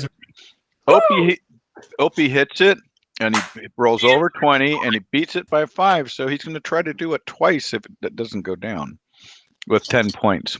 It's not going down. It's like barely even notices. And what you notice about it is that it's big. It stands, head and shoulders above you. Oh! On some weird horse legs, on some weird horse forelegs. It's BoJack Horseman. Was that another hit? Yeah, and it's over 20, so we're at 26, and I get to try again. Yeah. Shoot again. Shoot again. This is the third one, so it's the different one. Right. I thought about the extra gun. Oh! But I still do it. Another 20 again? Yes. Over 20? Jesus Christ. Oh, it's like pumping arrows into this thing. 29 so far. Okay, I'm taking another shot. How long does this go on? I guess it's open-ended. I mean, that's the way we interpreted it. And there it is. If you don't roll 20 plus and 5 more, then it's defense. But I do hit, so I do a total of 40 points of damage. Fuck. How many? 40. He's a fucking killing machine. Mr. Hawkeye himself. We're like machine gun Opie. Yeah, no kidding. Much Legolas shooting there. Yeah. How much damage total? Sorry. 40. 40? Enough. I'm counting on the math kid there. I'm just grouping the numbers together. I don't want to do that. Thank you, gentlemen. I'm done for the round, and it's still standing. It's still standing. And it's still moving. I mean, you kind of you knock it back. It like puts one of its weird horse forelegs in the water. And it's like, oh, yeah. That thing is 140 hit points. All right, gentlemen, I did my best. Ichabod didn't, but Opie did. And it's, I mean, you clearly heard it, but I mean, it's big and it's going down, yeah. Dead, and it just has arrows sticking out of it. How are you doing on ammunition, Opie? I would just check down, and I am at 164 arrows left. 164. Yeah, that's what we had listed. Make that 16. What's what's been here. I mean, 160. You can't carry 164 arrows. Where do you carry them all? Not even possible. Well, a quiver is what, 30? Quiver's 30. Okay, so I'm down to 16. Will, who had 3 quivers of arrows, struggled to carry that many arrows. That's a lot of arrows. 30 arrows is a lot of arrows too. I don't remember why I've had that many. It's just been that way forever. I love it. I'm doing fine. I have a bag of holding. That's it. I just want you to feel that tension of that limited resource, right? You just notice that when he pulls an arrow from his quiver, there's a little pocket dimension inside the quiver that he's just pulling them from a pocket dimension. That's right. Another one just pops in like a kid's dispenser. Okay. Now that's something that you and 8008 should create right there. Mm-hmm. The pocket dimension Pez dispensing arrow. 808 and Ichabod. Oh, Ichabod missed his. I got 17. What was the- 808 runs into 18? melee with the With a plumber's wrench, yeah. he's meleeing the Yeah, big with the- creature thing. Yeah. Excellent. And what was its AC? That's a 16. hit. So he did 6. Okay. So do I one shot it again this time? Like with the Manticore? Mhm. Do I kick it in the goonies? Yep. In the goonies? Yeah, It's okay. like just it's like you're just sort of driving it back towards the pool. Right. And now it's into slows. She screams and says, "Not my Prized possession. Precious. not my guardian." Beloved. Oh shit! Your guardian came after us. Let's see, what does she do? I think she runs off and weeps quietly somewhere. Mm-hmm. No, I think this is the beginning of the total party kill where we get smashed between the rock and the hard place. And the hag place. Hag plates. The rock in the hag place. She casts a spell on both of you that are fighting. Let's see. Oh. We're not fighting. Still not going after the two people who could counterspellers. This is great. I mean, it is what it is. So, Well, there's a melee and there's a shooting happening, right? yeah, I don't recall any shooting. yeah. You got 2 archers and you got a robot clubbing things. So let's see, what does she do? She does this thing called this thing. Actually, I'm curious. Do enchant spells actually work on clockwork? I gotta look this up now. Because now Look what I threw at look at what I threw to the chat about my clockworkiness. On your immunities. you Yeah. are not immune to compelled. So yes, you can be. You can Because I still have a soul. Yeah, It, I it's wasn't a sure because it was a mechanical body whether or not you could be compelled. Mhm. But looks like you can. Unfortunately. Thanks a lot for pointing that out. Hey. I was just gonna silently make a note for my own game. But We don't have a clockwork in there yet. We need Aaron to come play a clockwork. you guys need a tank is what you're gonna need. Let's see. What does she do? She's over here. She's watching you guys start. What did Ichabod do? Did he shot He as fired well? and missed. Yeah. So technically, not a thing. The wall. I'm just practicing. Yeah. Yeah, she is. Whatever we She's find going to out. cast a spell.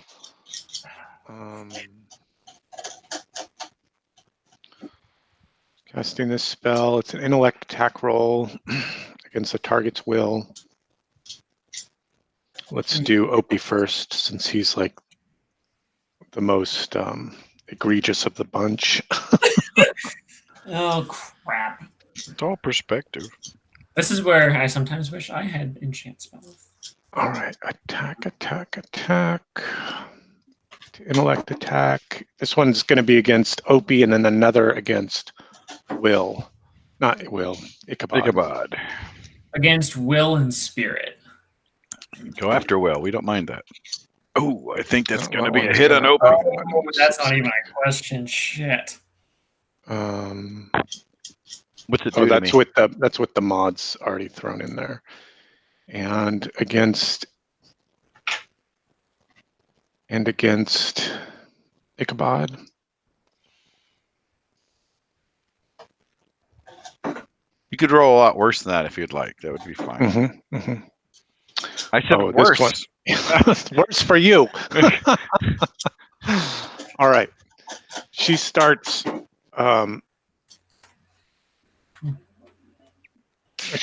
an incantation, and it's a litany of all your childhood transgressions, like Oh, when you stole the Stole the bread whole from the neighbors. right, the bread from the neighbors or the wine from the seminary or all of those things. All those horrible things he's done. We're back in that cult. Oh yeah, don't even get that started. Oh shit!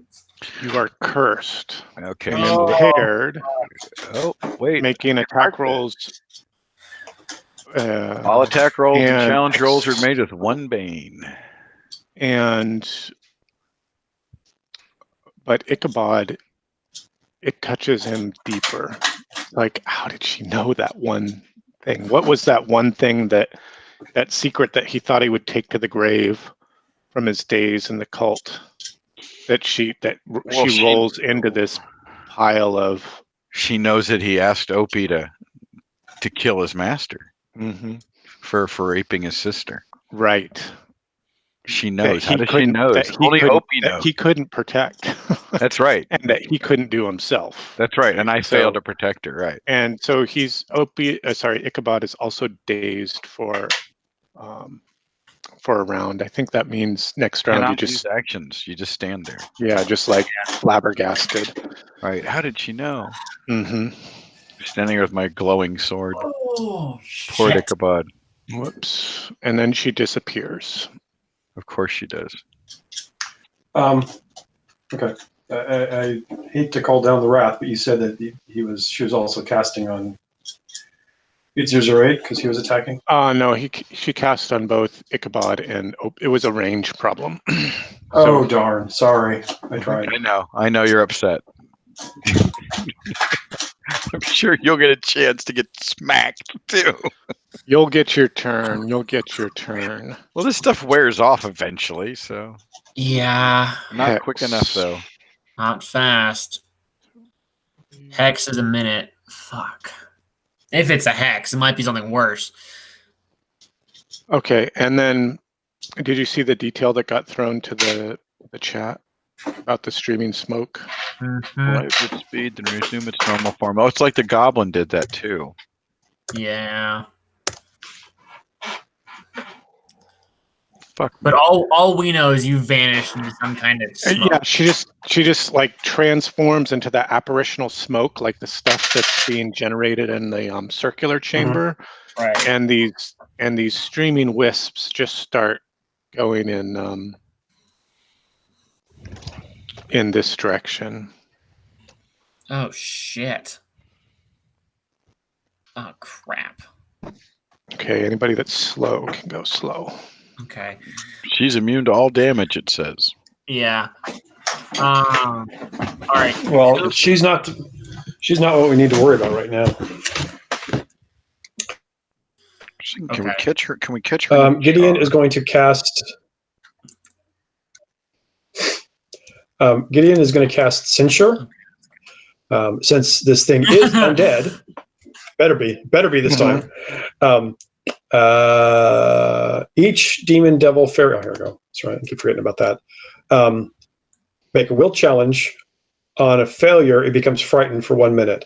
Because of my Icon of Faith trait, it has a bane to make this challenge. Okay, so let me just grab its stat block that I don't have super handy right now. That works on fairy creatures too. That's true. It depends on if the each 5-yard radius sphere. I guess that's short. She's probably. I mean, if the misunderstood old lady is a fairy and she's within 5 yards, it would affect on her too. But she's already smoked, so she's already in the wind. She's gone with the wind. I'm wondering if we can capture her in a jar. She's just smoke. Put her in a jar. It's no damage, but then she's not going anywhere afterwards. Unless she coalesces and then reforms inside the jar and explodes the jar. Right, and then she's got glass shards. Does get in your eye. It's itchy. It's bad. I know, but how do you get smoke going to go into? We missed about half. We missed about half of that as you were breaking up, Nils. I think you drove through a tunnel. Do you want to try again? I think he was saying, how do you get smoke to go into the jar? Right. And do you have a jar? Do you have such a vessel? People back now? Yeah, we hear you. I think it was a bandwidth issue, not a hardware issue. Wait, I think I have a smoke trap somewhere in my character sheet. Let me look. Wait. Here it is, right here. Well, technically speaking, I can make one. Thank you. Like a big bellows that could sucker into a. I was thinking more like a fan, but yeah. Okay, so anyway, bellows because then you go. well, technically, okay, I gotta think about that. A good thing, but you're not the engineer, so you don't need to worry about it in game. I know you're the engineer.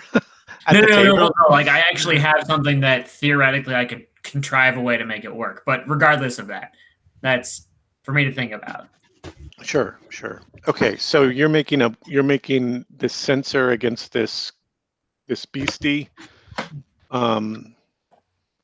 No, he's trying to make a way to trap smoke. This is what Gideon's doing. So, and it's a will. Yes, and it's a will challenge with the Bane, right? Yes. And if it fails, then the beastie is frightened also. Ha ha! Neener. Then we won't be alone.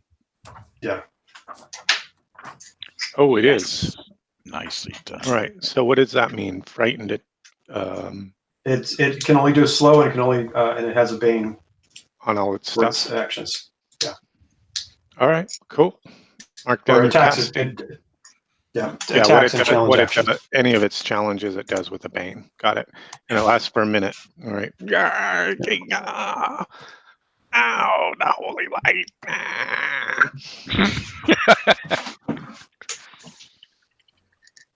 All right. The power of Astrid compels you. Anybody else slow? Yeah, Morgan and Yakufa are slow. All right. What do you guys got? All right. Before this thing tries to eat 808. No kidding. He's All right. closer. Morgan. I'll give him indigestion. Because Morgan's going slow, she is going to first back up, so she's got about a 5-yard radius from her companions. Okay. Stepping back. Yeah. You have a line of sight problem. 5 yards is 15 feet. That would be about here. I don't have a good scale. No idea what the scale on the map is. We go up to here if you want.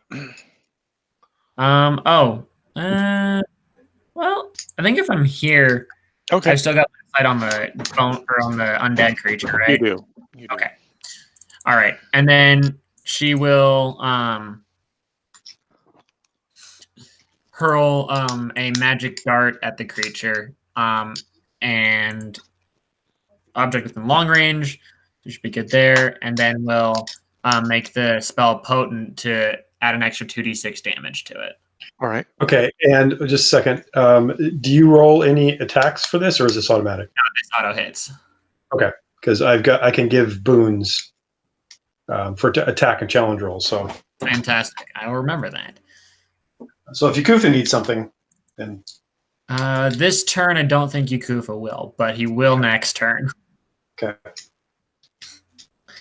Okay, so she points out her palm at the creature, and with her right hand, her tattoo begins glowing, and she fires a missile at the creature. Just give me 1 second.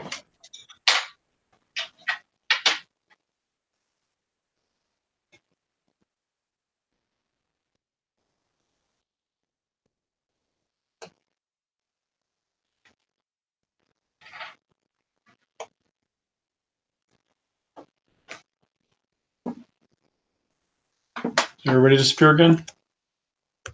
Nope, we're here. I think Ethan Okay, just had to step away or fiddle with his character sheet to make. Sorry, roommate wanted something. Anyway, okay, so she lets loose the missile at the creature.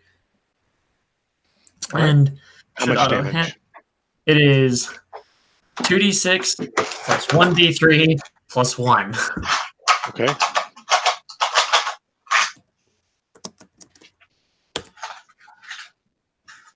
$12 points of damage.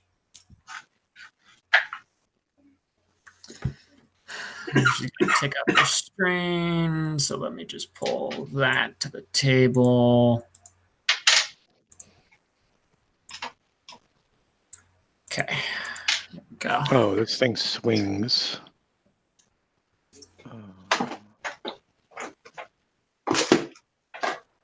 Oh, interesting. So the darts,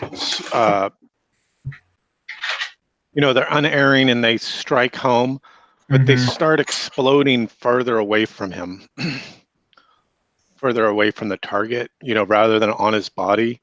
Like rather than bursting and piercing his flesh, it's like they hit something, a barrier, before they hit the creature, and they start disintegrating, and it's like a smattering of its effect. It still does something, but it's just not what should have happened. Okay. So it sounds like he's possibly immune to magic, or that's what it sounds like. I agree. I don't approve, but don't approve. All right, this thing swings at with the big fist. Just two big fists smashing at 808.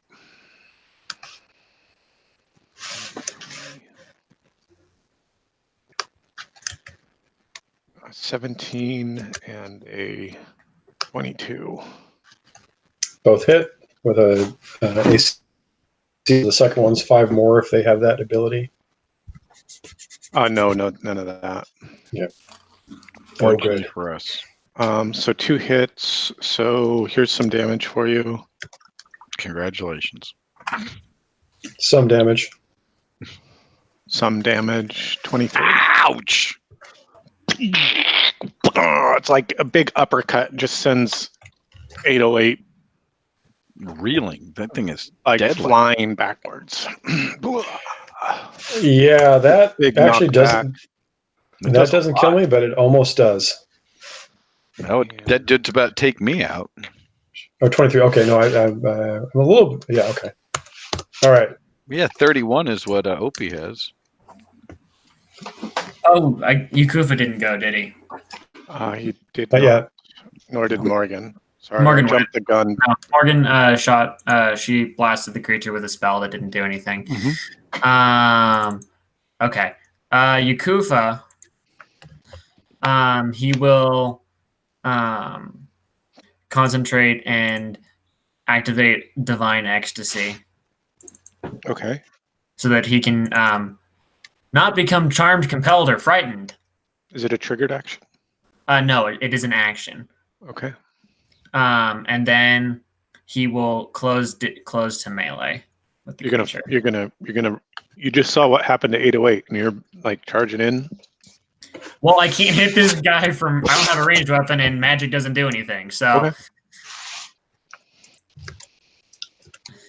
Well, and if he's going into melee, I will give you a boon with my Gideon's triggered action. Well, I can't fight this round, but on the next round. round. Oh, okay. You just all right. Got it. Yeah, no. On my next round, I'm going fast. So. 8008's not fighting next round. All right. Well. All right. Kufa may die today, but no, I'm joining you, and that might give you one more boon. So we're going down together, or we're taking this thing down. Okay, it's a new round. We go fast or slow. I'm going fast for Yakufa, and Morgan's going slow because she has no clue what to do. Gideon's or 808's going to go slow, but that's just because he's kind of going slow. I'm sorry, I'm an 808 who's going slow. Gideon has to go slow. Yeah. I guess Morgan is going slow to hope the hag reforms so she can attack the hag. Well, yeah. I'm going to move Opian first because I'm going to use his, it can be an action or triggered action. I'll use it as a triggered action since I'm going fast to give us each a boon against this thing because I point out it can't see out of its right eye. Nice. Because it's got 3 arrows in it. And so love who wants my boon as a triggered action? So I'll be fighting with. I have the equivalent of 1 boon when I'm attacking. Oh, and now So you have all another of you one. Is that guys from are me? like- Oh, sorry, I have 2 boons then between Opie's stuff and my stuff. So Let's see. Ichabod will be at 1 boon for this. Opie will be at 2 boons. So if you're throwing one out there, Ichabod would. Oh no, Ichabod's not moving. I'm sorry. Wait, no. Hold on. Ichabod is dazed, so he's not doing nothing. He's still standing back here going, nice. "What the fuck is that thing?" right, just for this round. So Right. let's, good Right. good call out. Take a fortune point for remembering that. Oh, thank you. He could use it since he used one already. But Opie is in there, saber drawn, saying, "It's got a blind spot on the right side. Hit it from the right. Hit it from the right." So everybody gets a boon. You can give a boon to me or someone else. I don't care. I'm So it sounds like it's only Yakufa and Opie. There's only 2 people fighting him. Yeah. So it doesn't matter. It's just a fast slow thing is just in terms of actions right now, Right. guys, because it's going slow. Because it's just a big hulking thing. So go ahead and go ahead and work through your actions as you like. All right. So I'm going to give it to Yakufa. Okay. Okay. Opie, you want to start us off? Sure. That's what I like. There we go. I'm hitting it again. Wait. I will. Wait. Did you include a boon when you attacked 8008135 for his censure? A bane, you mean? Bane, yes.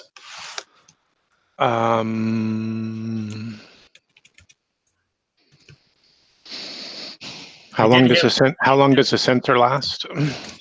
1 minute. Okay, so would be still in this combat. I did not. I'll roll them now. Here's the first one. This is going to be 17 minus 4 would make that a 13, and 22 minus 3 would make that a 19. So does the 13 and the 19 still hit? The 13 does not. Okay, so you can recover 10 hit points. Okay. That's helpful.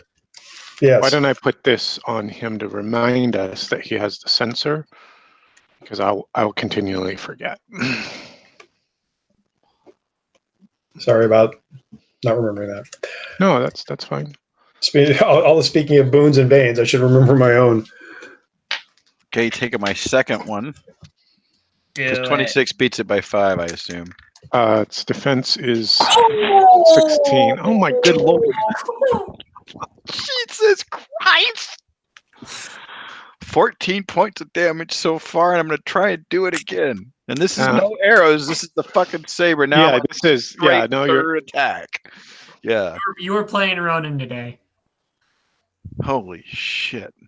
It is. He is. I love this guy. And the third one's it's a hack. Whew. You know, I'll take it. That's fine. There's no embarrassment in missing in the third shot. Why are you getting a bane? Was I getting a bane? Oh, it looks like you're. I'm saying. Oh, I'm getting a bane because I am currently impaired. Right, impaired. Okay, right. All right. Yeah. Good eye. And I think that impaired just means what exactly? I forgot. He's just got a bane whenever he tries to It attack. is all attack rolls and challenge rolls are made with 1 bane. Oh, and that's for the curse that you got. Yeah.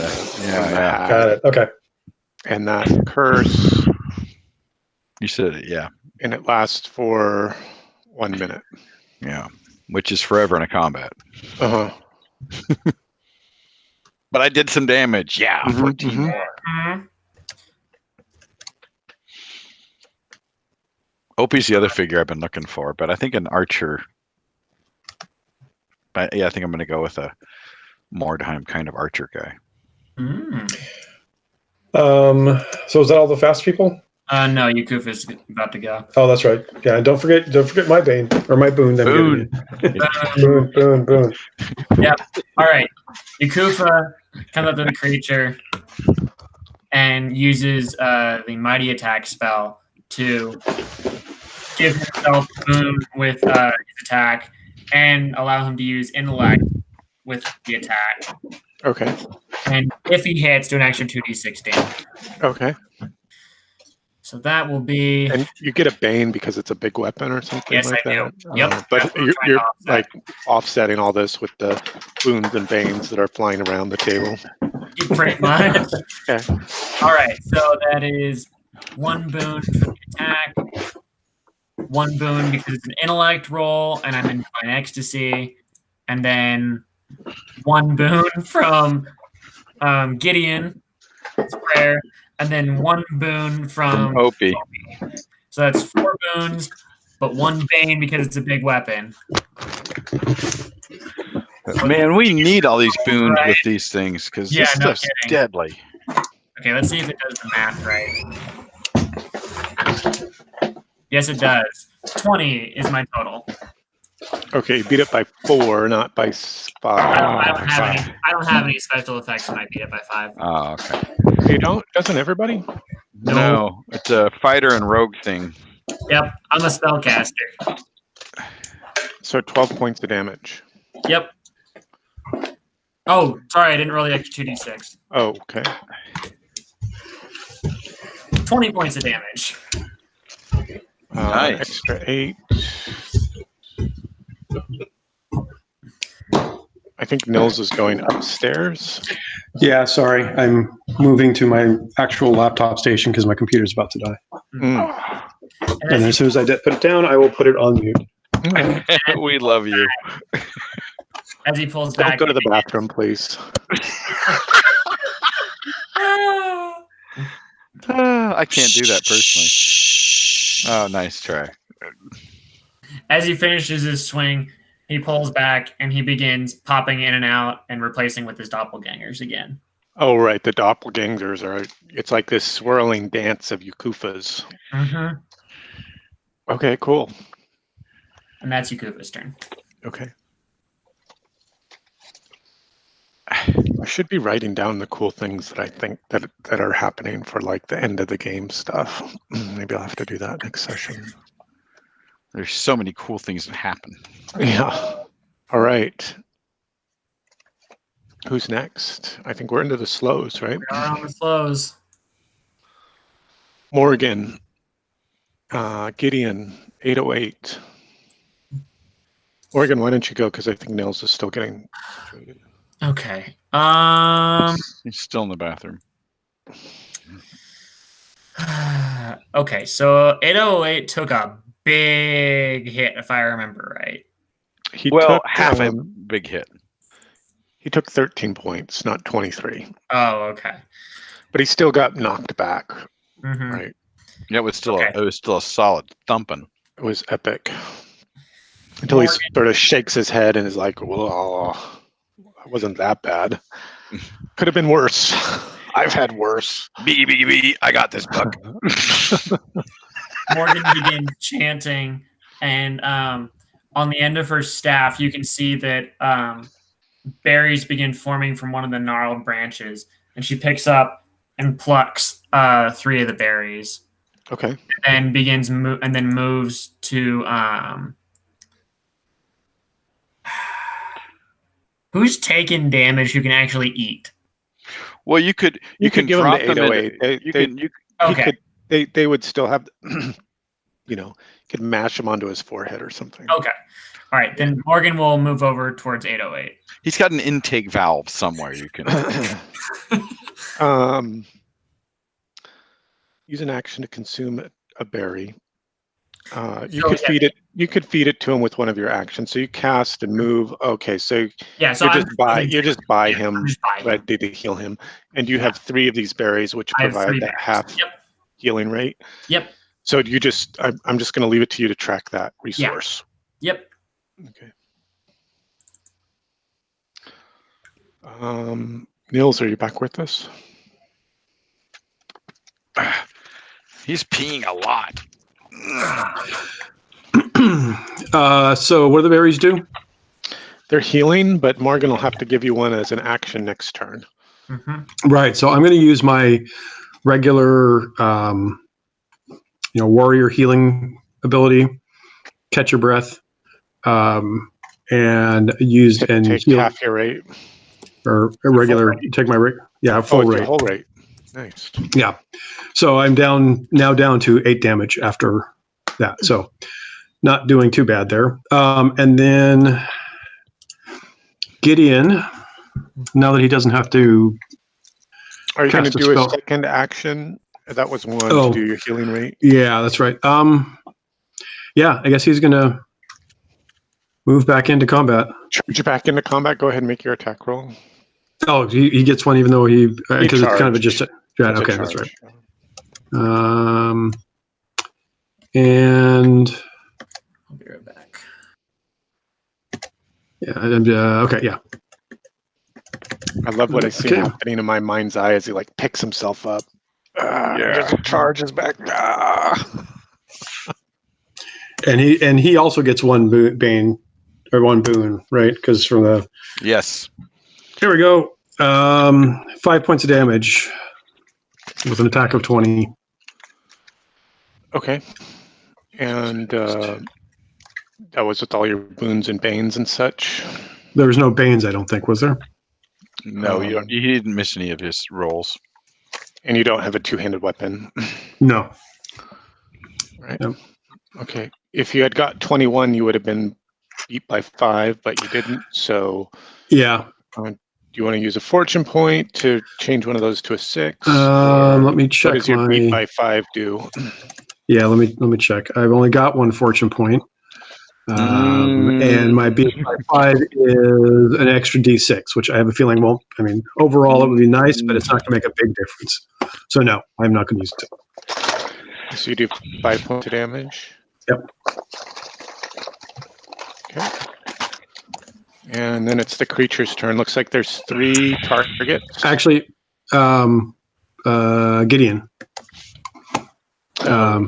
Scared Gideon. Poor old Gideon.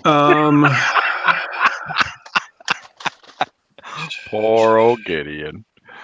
I'm just checking things here. 7.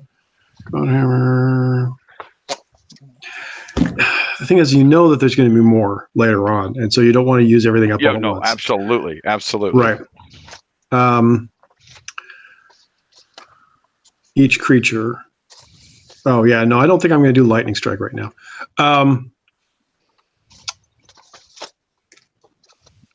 He is. Save that, please. Yeah. Yeah, I'll do it on the same turn that Morgan blows up. He's going to cast Blessing. Okay. On 8008 because he's kind of underpowered at this point. Okay. And he cannot be frightened. Haha. That's what I should have done earlier. I realized. So he's going to come over here, touch 8008, and give him an extra boon to his rolls. And how long does that last? 1 minute. Okay. So the duration of the combat. Yeah. They've got all these negative afflictions. They need to have positive benefits like blessing or whatever. So you can click those on and off as you have them too. Oh yeah, that'd be interesting. That is a good point. Mm-hmm. But they are like afflictions. I think that's what they call them. So it's just all bad stuff, not. I don't know what the opposite of affliction would be. Right. Enhancements or something. Right. That's what I'm going with. Okay, So that's all my guys. Now the beastie. Yes. There are 3 targets. He has 2 attacks. We have done tremendous damage, and it is killing us. Let's see. 1 is going to be 808, and 2 is going to be Opie hit it too. Opie, yeah. So back for more, and like trying to fight off the thing that that hurt it the most. But before it does that, let's have a morale check because you have like beaten the snot out of it. Oh, And if it is a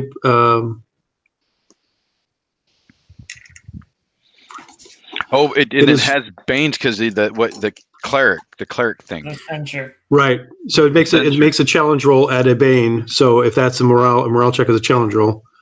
It would be, and how I do that, and I mean, I'm kind of leveraging stuff from D&D, right? Morale and that kind of, and reaction rolls and this kind of stuff. But in the case of like, I'm throwing 2d6 and trying to roll under its morale is 5, so it does fall back into the pool. You guys have driven it back. That's what it uses its last 2 actions for. You could take free whack. You could attack it, but you probably wouldn't be able to do enough damage to kill it. But you have driven it back beneath the pool, back beneath the surface of that deceptively deep. And the hag just went in the poison smoke room where we can't She follow turned her. into smoke and those, just like those things, that smoke just darted down the hall. Damn it. Do we go after her? Or do we go down the stairs?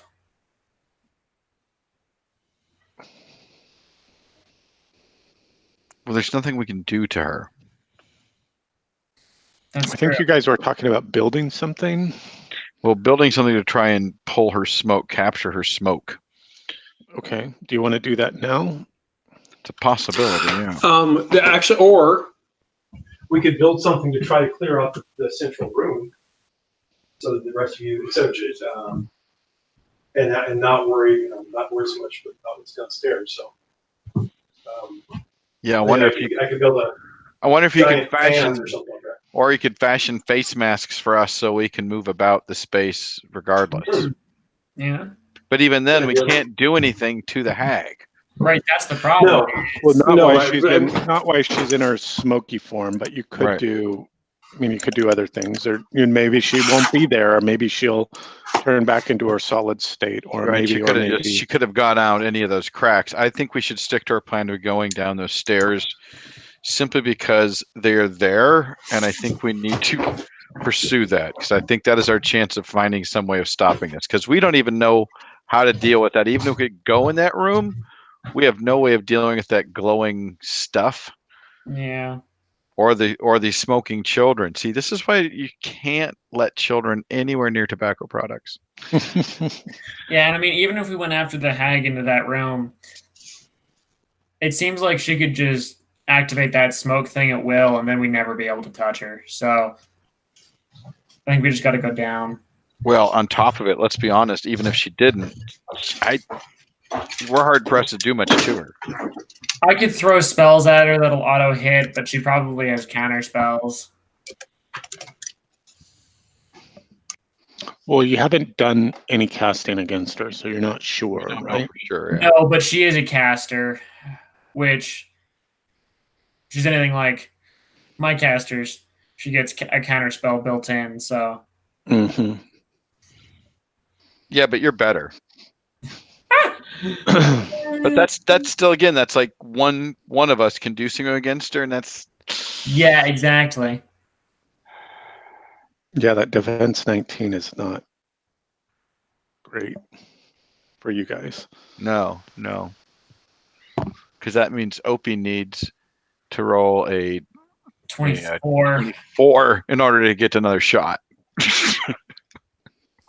Yeah, Jesus, he's like a fucking ninja. yeah.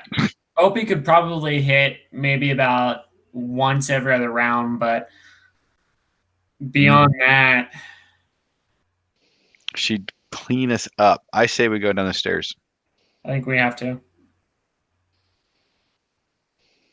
And Nils is urinating. I know I'm not dazed. I'm just still impaired. Well, after a minute, that goes away too. Yeah, that stuff should clear up by now, as well as some of the. Technically, Yakufa has the spell Phantasm. Mm-hmm. Which I could potentially use against the hag if we can come up with a creative way for me to use it against the hag. Well, what does it do, this spell? You want to throw it to the chat? Yeah. It's a lot of reading. So essentially, I can Words, blah, blah, create, blah. yeah.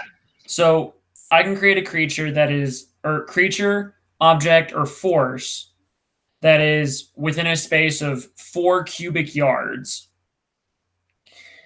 And it seems and appears real. And basically, I can then have this phantasm go after creatures who then have to make perception checks to essentially see whether or not they can perceive whether or not it's actually an illusion. So the first thing is, I think the first point is that if you create a dangerous force like lava or fire, it's a perception challenge or take 3d6 on a failure. Right, yeah. Then you can also create a creature which you can control and make it pure lifelike and so on and so forth. Ignoring afflictions, and you use an action to control it. And you make an intellect attack, and on a success, the target believes it was injured, and it would take 46 damage. So yeah, that's quite a powerful spell. It's very AD&D-like, Phantasmal Force, or like the illusionist spells from AD&D are very similar to this kind of thing. So you can make an area effect, which is perception challenge, or take 3d6, or create a creature that operates like a creature, you controlling it, and it is an intellect challenge, and failing means 46 damage.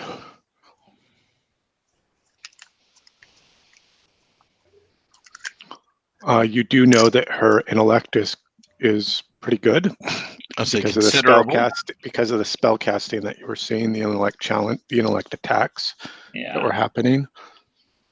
But that's not to say it's not impossible. If I were to do the math right now in my head, it would be 20% chance of being effective against the 46. Yeah. So maybe the area effect is better on the perception side, but you haven't seen what she does on perception. I'm just sharing with you some of the data that you already know about the creature, right? Oh yeah, no, I knew she was probably extremely perceptive. You perceived that? I did perceive that. I'm just thinking about what options we have, because this particular spell is so vague in its definition. No, it's very open-ended is what it is. It's not necessarily vague. It's just quite... That's what it is, open-ended. Is that there may be a way we could use this. I'm just still trying to figure out how we would do that. Understandable. I say we think about it while we go down the stairs. Yeah. All right, let's do the stairs. We're coming up on 10 o'clock. I'm not working tomorrow. How's everybody doing for time? I'm not working tomorrow. I am working tomorrow, but I think we'll probably do this next location, and then I think maybe we'll call it. Okay. What do you guys by the think? way, yeah, that sounds good. That's good. As an aside, Aaron, Ethan did an absolutely wonderful Aaron job of ending Sundays. Just it was an Aaron moment. I don't remember what happened, but it's like, oh, that's perfect. Stanley wasn't happy, but I was very impressed. I went, oh, that's pure Aaron right there. He went, damn it, I was going to kill something. Yeah. All right, I have little Nixon cuts on me like 6 and 5 points of damage. How is everybody else? Well, I have berries. Okay, that's good. Hold on. Oh, shit. All right, let's see. Where do you guys... So you go down the stairs, which is like this kind of twisting... Fuck. this kind of twisting stone stairway, which then becomes a ladder. And it enters into this large chamber that has blood everywhere. Blood everywhere. Tables and shelves laid in, stuffed full with gruesome objects and tools, heavy glass containers. All very kind of alchemical. Maybe something in here can help us. Let's hope. Well, we made it.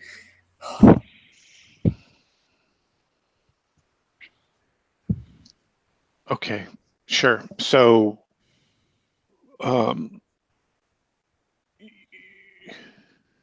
it's essentially, it's a laboratory, right? I mean, that becomes immediately clear. There's this one big, large work table. There are many other shelves and other like work tables. There's all kinds of just stuff piled around, books, weird trinkets, big cylinders, small jars, full of weird crap. Opie's looking for a journal. Okay, so Opie starts searching, looking through the books, trying to find information.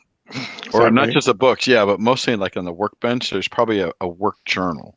Because my thought is, Eureka, I found it. Yeah, Morgan is... Or the antidote is... Oh, yeah, there you go.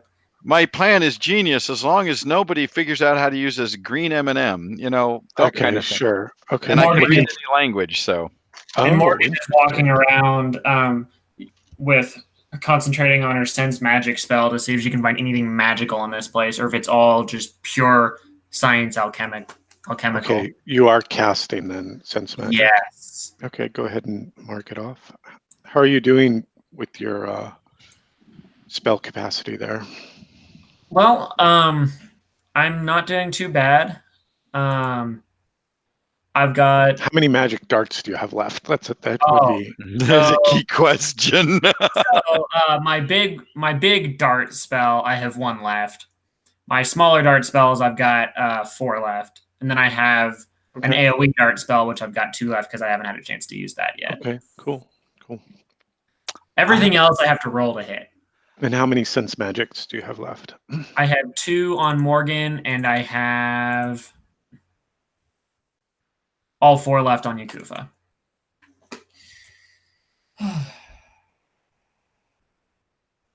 Okay, Morgan, roll a d3. Okay. Opie, you do find a journal of sorts, and you can make it out because you can read any language. Why can you read any language? Because it is the cantrip of the rune magic I learned. Oh, right. And it's translate anything. So let me mark one of those down. Twice a day I can do that. And it says duration's a minute. So I'm going to try to read as quickly as I can. Sure. Why don't you make a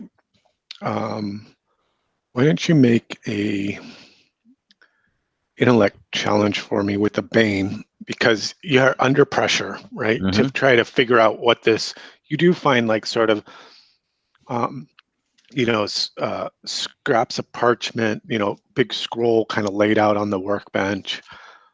Let's see how much information you can discern. All right, then I'm going to use my one boon per round to make it an even roll. Okay. Okay, so that's 15. That's 15. That's a success. So you basically learn everything there is to know. This is awful. It is awful about the ritual. So the ritual requires. And as he's reading it, since he only has the spell for a minute, Gideon in a way writing everything down on that can. Oh, like taking notes. Taking notes in common so that they can reference it. Okay. It's a whole teamwork thing. We know how each other works. So there are drawings about the ley lines, like kind of like almost like a navigational chart. And you recognize those pretty quickly as being, and they all kind of create this nexus into crossings. That's quite clear. Well, And according to her drawing. these look more like, it's not a drawing that she's made. It's more like a navigational chart kind of thing. Gotcha. Like there's Gotcha. someone traveling along the ley lines or something. Right. I mean, she could have drawn it, true, but it looks more like So this isn't like a scribbling in a journal. This is a it's more like a technical source chart. document. Yeah. Yeah, okay. And the ritual is designed to create this fog, which then draws in these otherworldly beings, which basically lay waste to whatever's been surrounded by that the fog encompasses. You've seen some of those things as you guys were leaving crossings, and you can only imagine that's still what's happening or worse. There's also these like little sketches of giant crawfish. Like almost like a little doodle, like a little playful doodle, like, the crawfish, with the church tower and its claw kind of thing. Like the rabbits in the manuscripts. Right. Like a little margin doodle or something. The ritual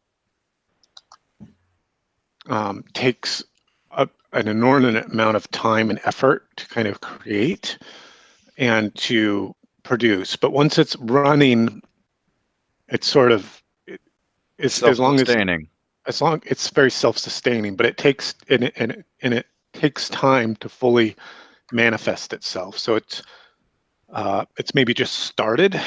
It's like kind of like the first day you guys are kind of into the night when you kind of went out into the island. So it's probably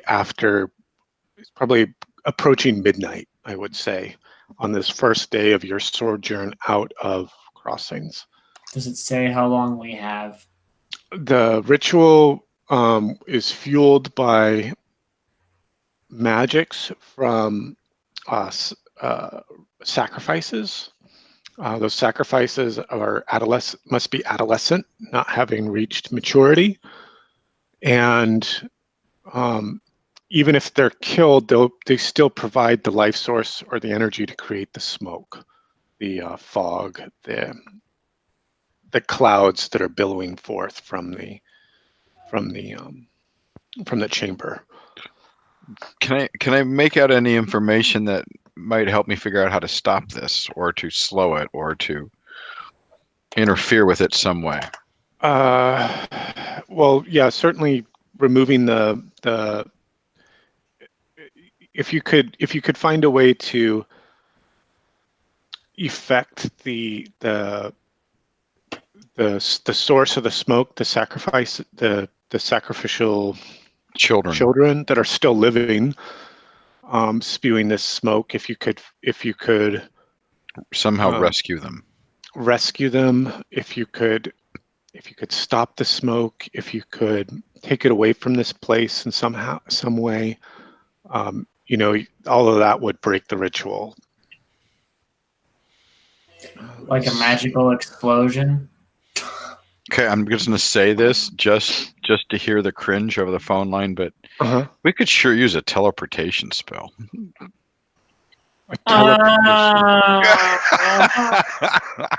Sorry, I couldn't resist.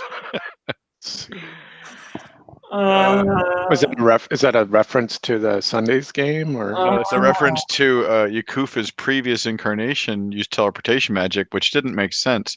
And I agree, Ethan, with all of your points, by the way. But it's just funny that now that he's changed it, now teleportation would be kind of handy. Oh, to be able to like teleport the children away, kind of thing. Right, exactly. If you could teleport the kid out of the change, and like even to the next room, so you could then get out of the underground layer. I think we're gonna have to go in there and break the chains. And I think we're gonna have to figure out a way. Breaker of chains. We're gonna have to figure out a way to chains. Figure out a way to protect our faces or whatever, like some kind of masks or big glass, a big glass sphere, Oh, like fish bubbles.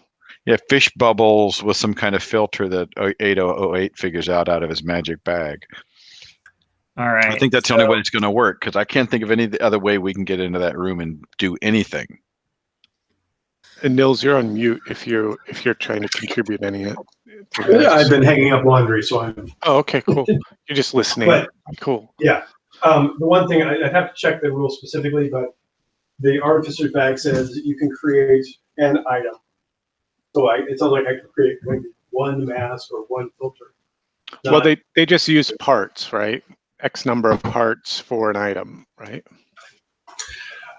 Well, it says right, but I mean, it's obviously up to you. But I think it says an item up to a certain gold crown amount, and so Or an X item number of parts, right? What do you So mean, if X you number? had, so you have a bunch of spare parts, right, that you use to create these things. So if you have a dozen spare parts, and you say, oh, well, I'm going to create something small that does X, Y, and Z, then it's a GM ruling that says, okay, how many parts is that? What we had been doing. No. It says that. Go ahead. What we had been doing was some of the items that you were creating, we were saying, okay, that's a cool item, and it's going to be a D3 parts or D6 parts or however many parts, right? And then the way I see it from a GM's perspective is that you can then use other things to make something else, but other parts to make something else. Are you telling me that it's bounded to say you can only make one item at a time?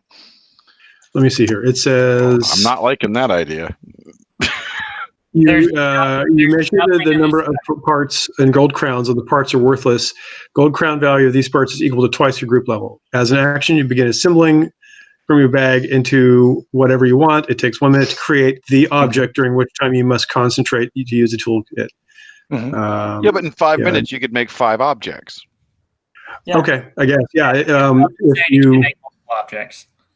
as long as the total amount is less than the gold crown, which is twice our level, which is. Right, but I also have a +1, so it's like about a 15 or 16 gold crown level. Right, Sorry, but hold Aaron's been using the concept of parts rather than gold crowns. Well, I think what Nils is driving at in terms of the part, each part has a value, right? And so essentially you assign a gold crown value to the thing that you're trying to build, and then that helps you determine how many parts it takes. And I'm kind of hand waving some of that mathematical stuff to say, all right, well, that sounds like it would be a part, or that sounds like it would take more parts. How many parts does it take? Then it's like a discovery, an emergent thing with the dice rolling to figure out what's happening and how you're managing those resources. Exactly. And then it becomes like, oh shit, I built that clever rope device thing, right? That you guys use to drive the elevators. Now I don't have that many parts. Do the second thing I want to do. So now what am I going to do instead? Right. But I also like the idea, like you're saying, is like, but if you're going to do something small, then that's a GM call to say, well, it's only going to take this many, or you can make that many of this item. Right. How many parts do you have? 808.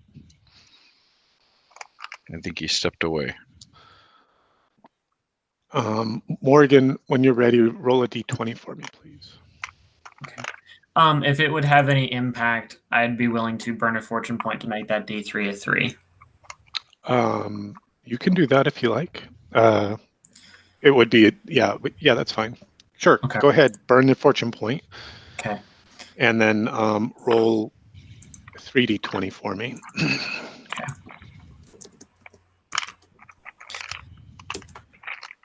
She is absolutely desperate to find something. A 10, a 3, and a 6. Yep. So let's see. The first thing you find is a piece of furniture. No, a piece of jewelry. Much better. Yeah, I was gonna say. So these are the things that are magical, right? Okay. That you're sensing magic on. Right. They give off an aura when you cast a spell. And a container and a 6. A coin. Coin. All right. Why don't you give me 3d20 again? Where the hell's the treasure? Treasure. There's the treasure. 14, 17, 17, 13. 14, 17. Correct. All right, so let's see. Let's figure out what's this first piece of jewelry that you find? What is it? It's a ring. A ring. Okay. It's a ring that makes you immune to poison gas, oddly enough. And why don't you give me roll another d20, please? Okay.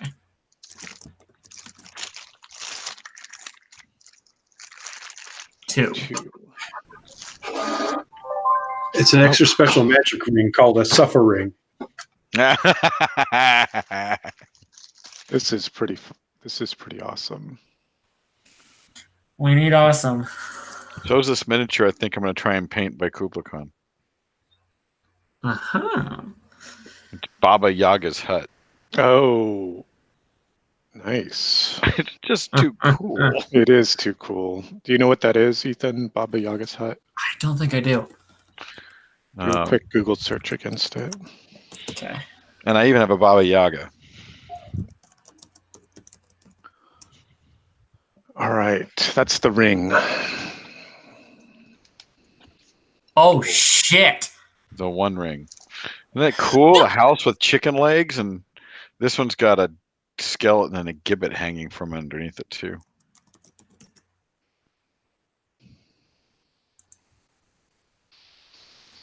Okay.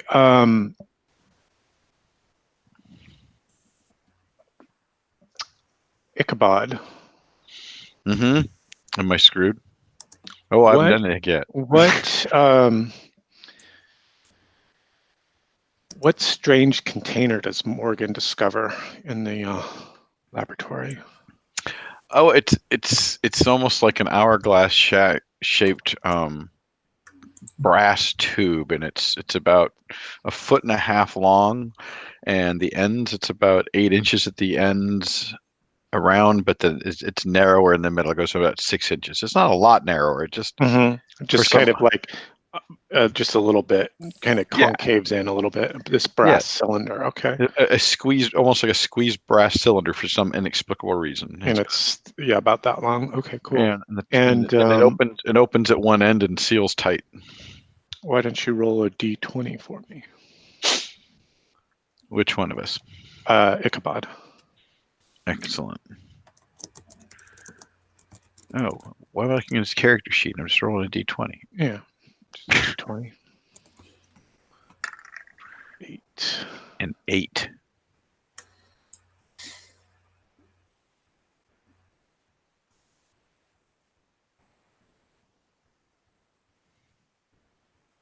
Hmm.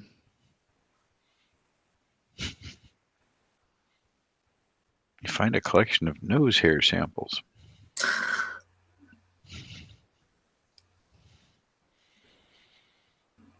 Okay, let me think about this for a second.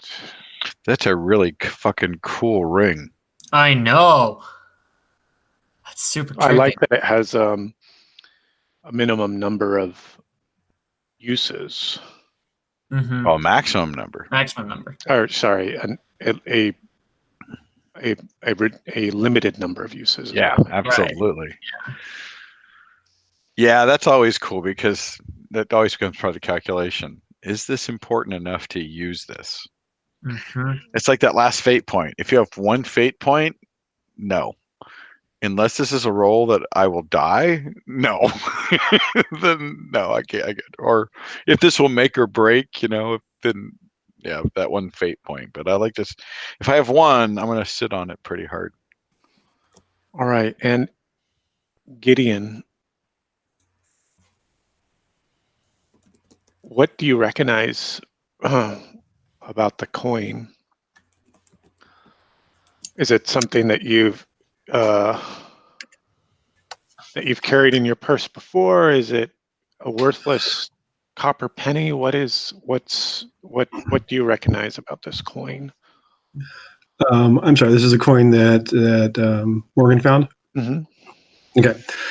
It is actually has the picture of Ridian on it. Oh my gosh! What's on the other face? What's on the other side? Radiant demon monkey lord. face. A demon lord. Oh, it says Radiant Oh, monkey monkey. face. What did we call him? Simeon. Simeon.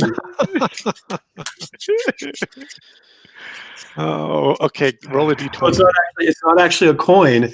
It's a membership emblem to the cult. Of the Oh, it's demon like a lord. badge, like a Yeah. like it A looks like a pass, secret coin, but it's like a yeah. Mhm. Okay, cool. And why didn't you roll a d20 for me? Who has this brass cylinder I described? Nobody has it yet. No one's called it. Either really good or really bad. Wow. Damn. Is that 5 over its AC? Do I get an extra D6? Mhm. An extra D6 of finding stuff points. Exactly.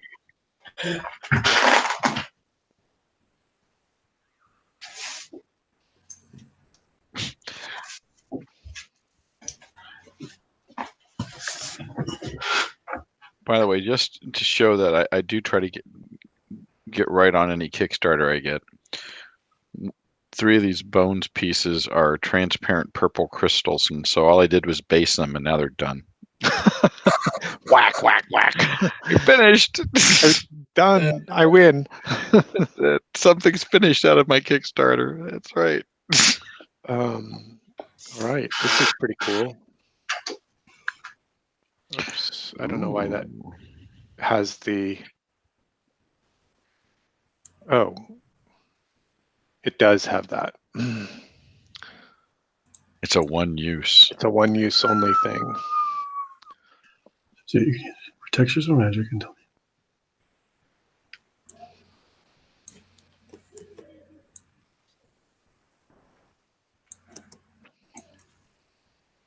me. Okay. I have the descriptions and the effects of objects journals. So we have the And the reason that spell or that emblem has that ability is because this is how, when the Demon Lord comes back, he knows he will cast some massive spell, and all of his members will be protected from that spell. Someone's creaky. That's me and my chair. Sorry. So you can use an action to protect yourself from magic for a round. So while it's in effect, you take any challenge rolls required with a boon, and as well, creatures make attack rolls with the bane when attacking you with spells, and the object has one use. So I would word this a little bit differently. Let me see if I can. You are protected.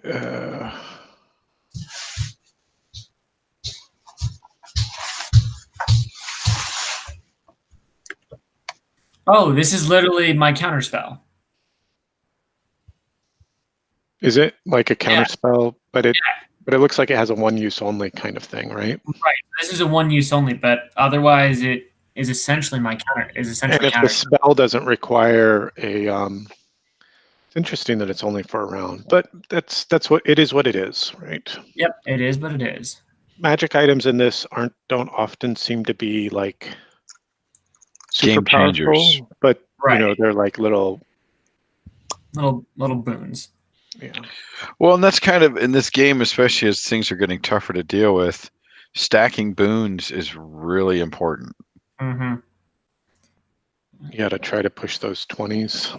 Mm-hmm. Yeah, exactly. I know it sounds metagaming, but I didn't describe the ring, but the ring is actually what does that ring look like? It's actually a Mobius strip. And is Mobius like always reflecting light in different ways, or what? Mobius is a one-sided object. It's basically, essentially it is a one-sided three-dimensional object. You take a piece of paper, a long strip of paper, for instance, Uh-huh. and you turn it into a figure 8, and you connect the ends. But before you connect the ends, you twist one so that your upside is now the same as the downside on the other side, or they connect. So theoretically, if you walked along one surface, you would continually walk along one surface. You would never. But the really cool part about the Mobius strip is it is the theoretical design for a wormhole that would allow you to time travel. Oh, and that's why it's this time effect thing, right? With the ring. That's cool. Yep. Very cool. Take a fortune point for that, Morgan.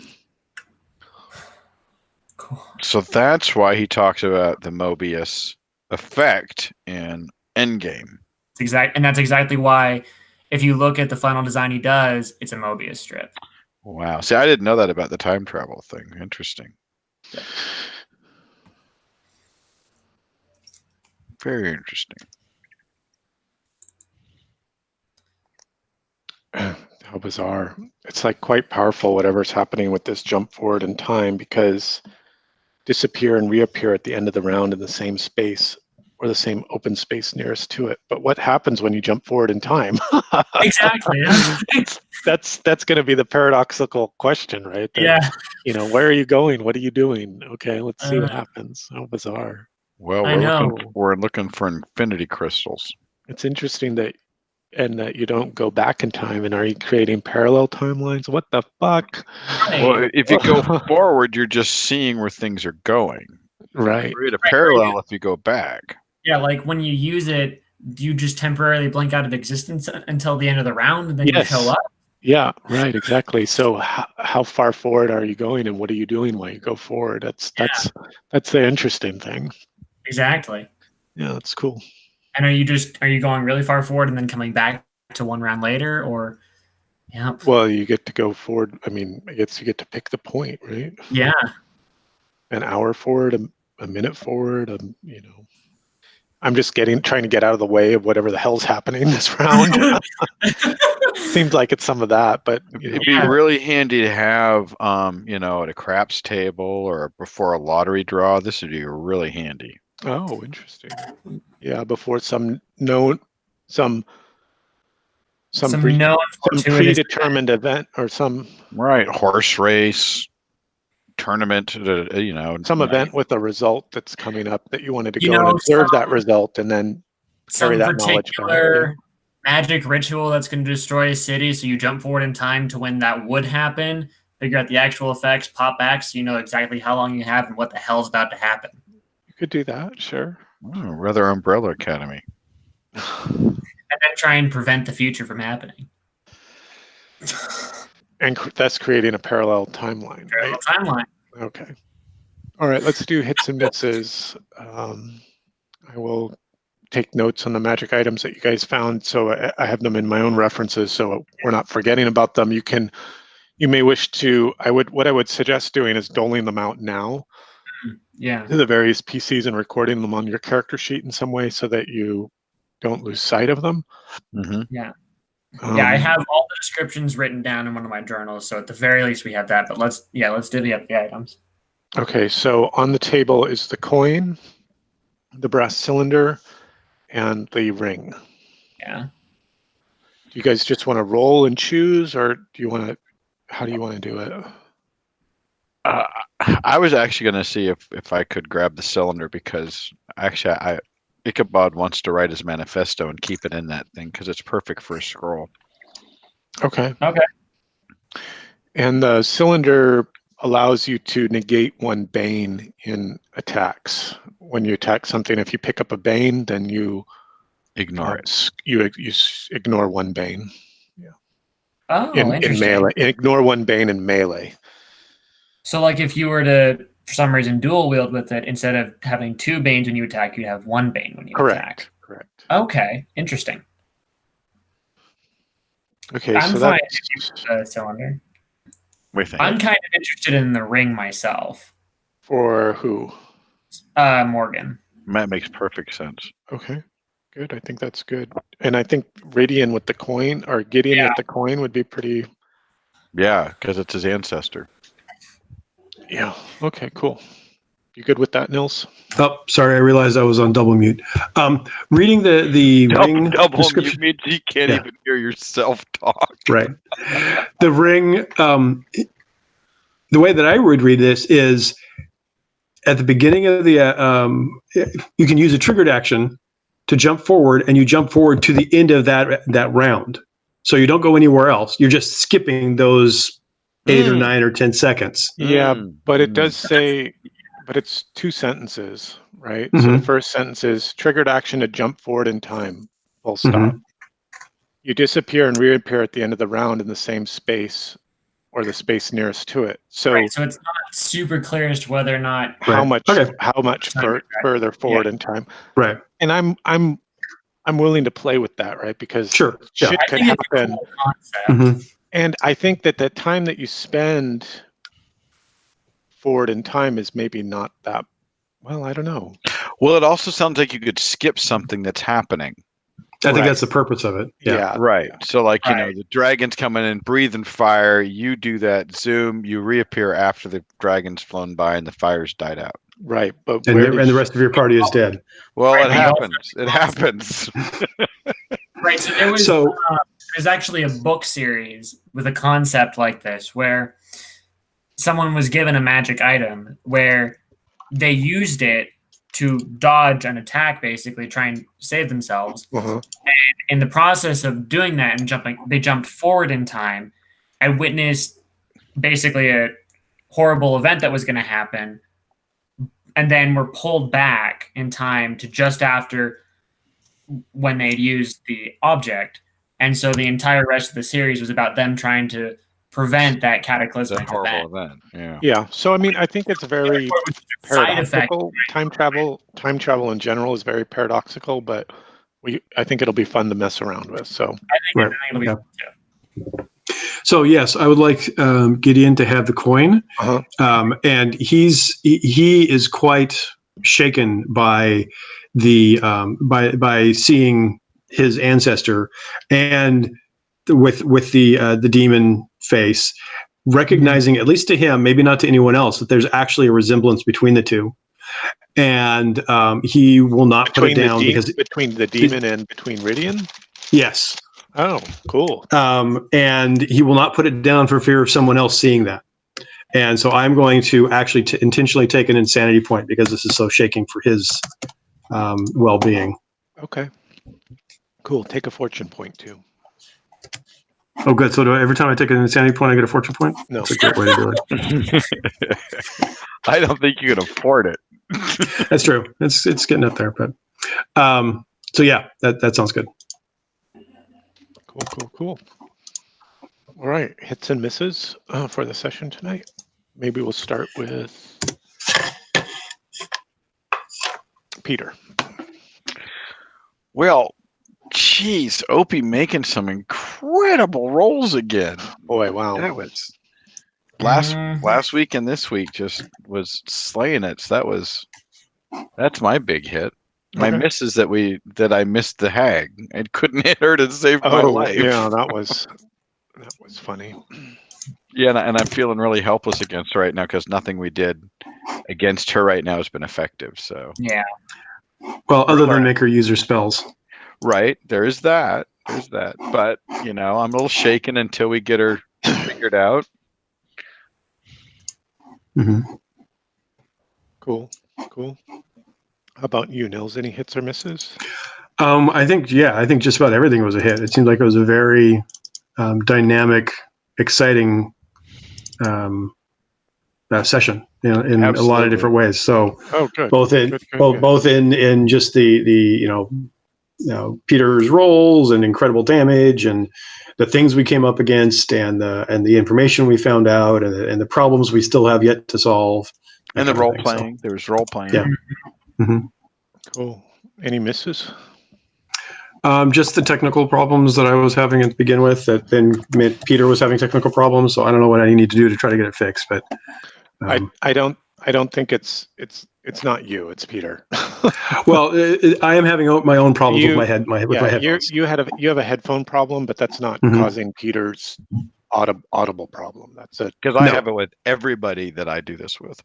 Right. Mhm. Ethan, are you still around? I am. About any hits or misses for you tonight?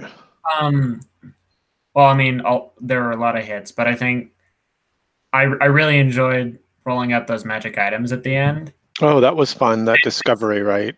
How each of the items was able to kind of be tailored to one particular party member. Right. And I think that kind of happened. And that happened narratively too. Like you guys kind of happened organically, right? Yeah. Yeah. Yeah. It happened organically. And then I think by the characters associating with the item, that then it became their item, right? I mean, that was sort of neat. Yeah. So cool. Fun. That was another Opie hit for me, is that he got his, translate anything came in handy. And I love it when non-combat skills or cantrips are the little things you don't think about when they come in handy. I always like that. Yeah, that was super cool. That was super cool. Let's see. For me,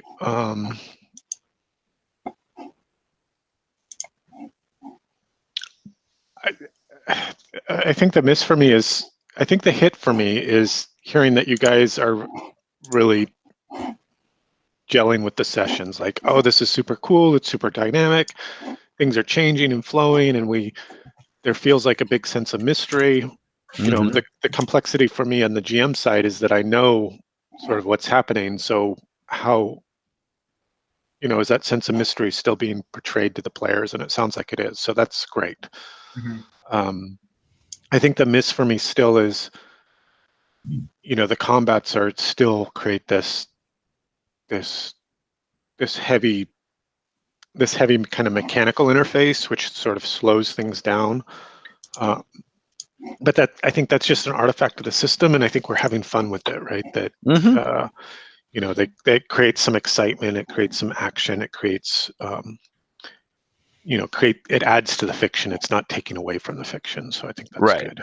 I agree, and I'm slowing things down by getting multiple attacks. So that's not slowing anything down. I mean, that's so cool to see.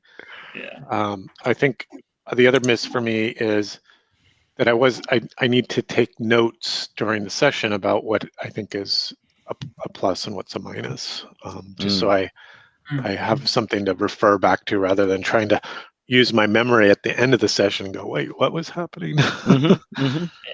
I agree. Because all those little cool, like little narrative details that everybody added to tonight's session was really cool, and I wish I had a better recollection about them. Yeah, and that's one of the cool things about the fact that we're recording this is you can always go back and look for those moments. Yeah, but it would be even better if I could recall them off at the end of the session. The last thing I wanted to share with you guys before I kill the recording is that, remember that pamphlet that I did for your DungeonCon? Yeah, I still have it right here, Seagate Peninsula. Somebody just sent me theirs that they made. Oh, and it's cool. a little bound in white sapphire pamphlet dungeon for the Black Hack, and it's a little dungeon, a little map, and that same kind of fold out format. So I thought that was super cool. But what's even cooler is that on itch.io, which is sort of like a indie software release platform that some tabletop stuff is moving to, they have like a marketplace and things like that. But somebody did like not really a contest, but like a group collaboration where people were invited to submit their own pamphlet formatted things for tabletop role playing, and it ran for a couple of weeks. And I submitted mine, and I made an edit to drop the DungeonCon limited edition stuff. But there were 77 entries. Wow. 77 of these like little pamphlet zines that got published. I'll share with you guys the link after the thing if you want to check any of them out. Some of them you pay for. I wouldn't pay for any of these, but many of them are free. And I think it's just kind of a really kind of interesting sort of creative format. Well, free's my favorite price. Yeah. $3.99. I'm always looking for inspiration. Yeah, so I think there'll be some of that there. if there's anything appealing to you, right? I mean, little things that you could use if you, oh shoot, I need to drop something in, or I need a one shot, or Oh yeah, I steal from everything religiously. yeah, that's what you should do. All art is theft. That's right. I prefer the term appropriation. All right, let me kill the broadcast. Thanks, guys, for a great session. That was a lot of fun. Yeah. Yeah.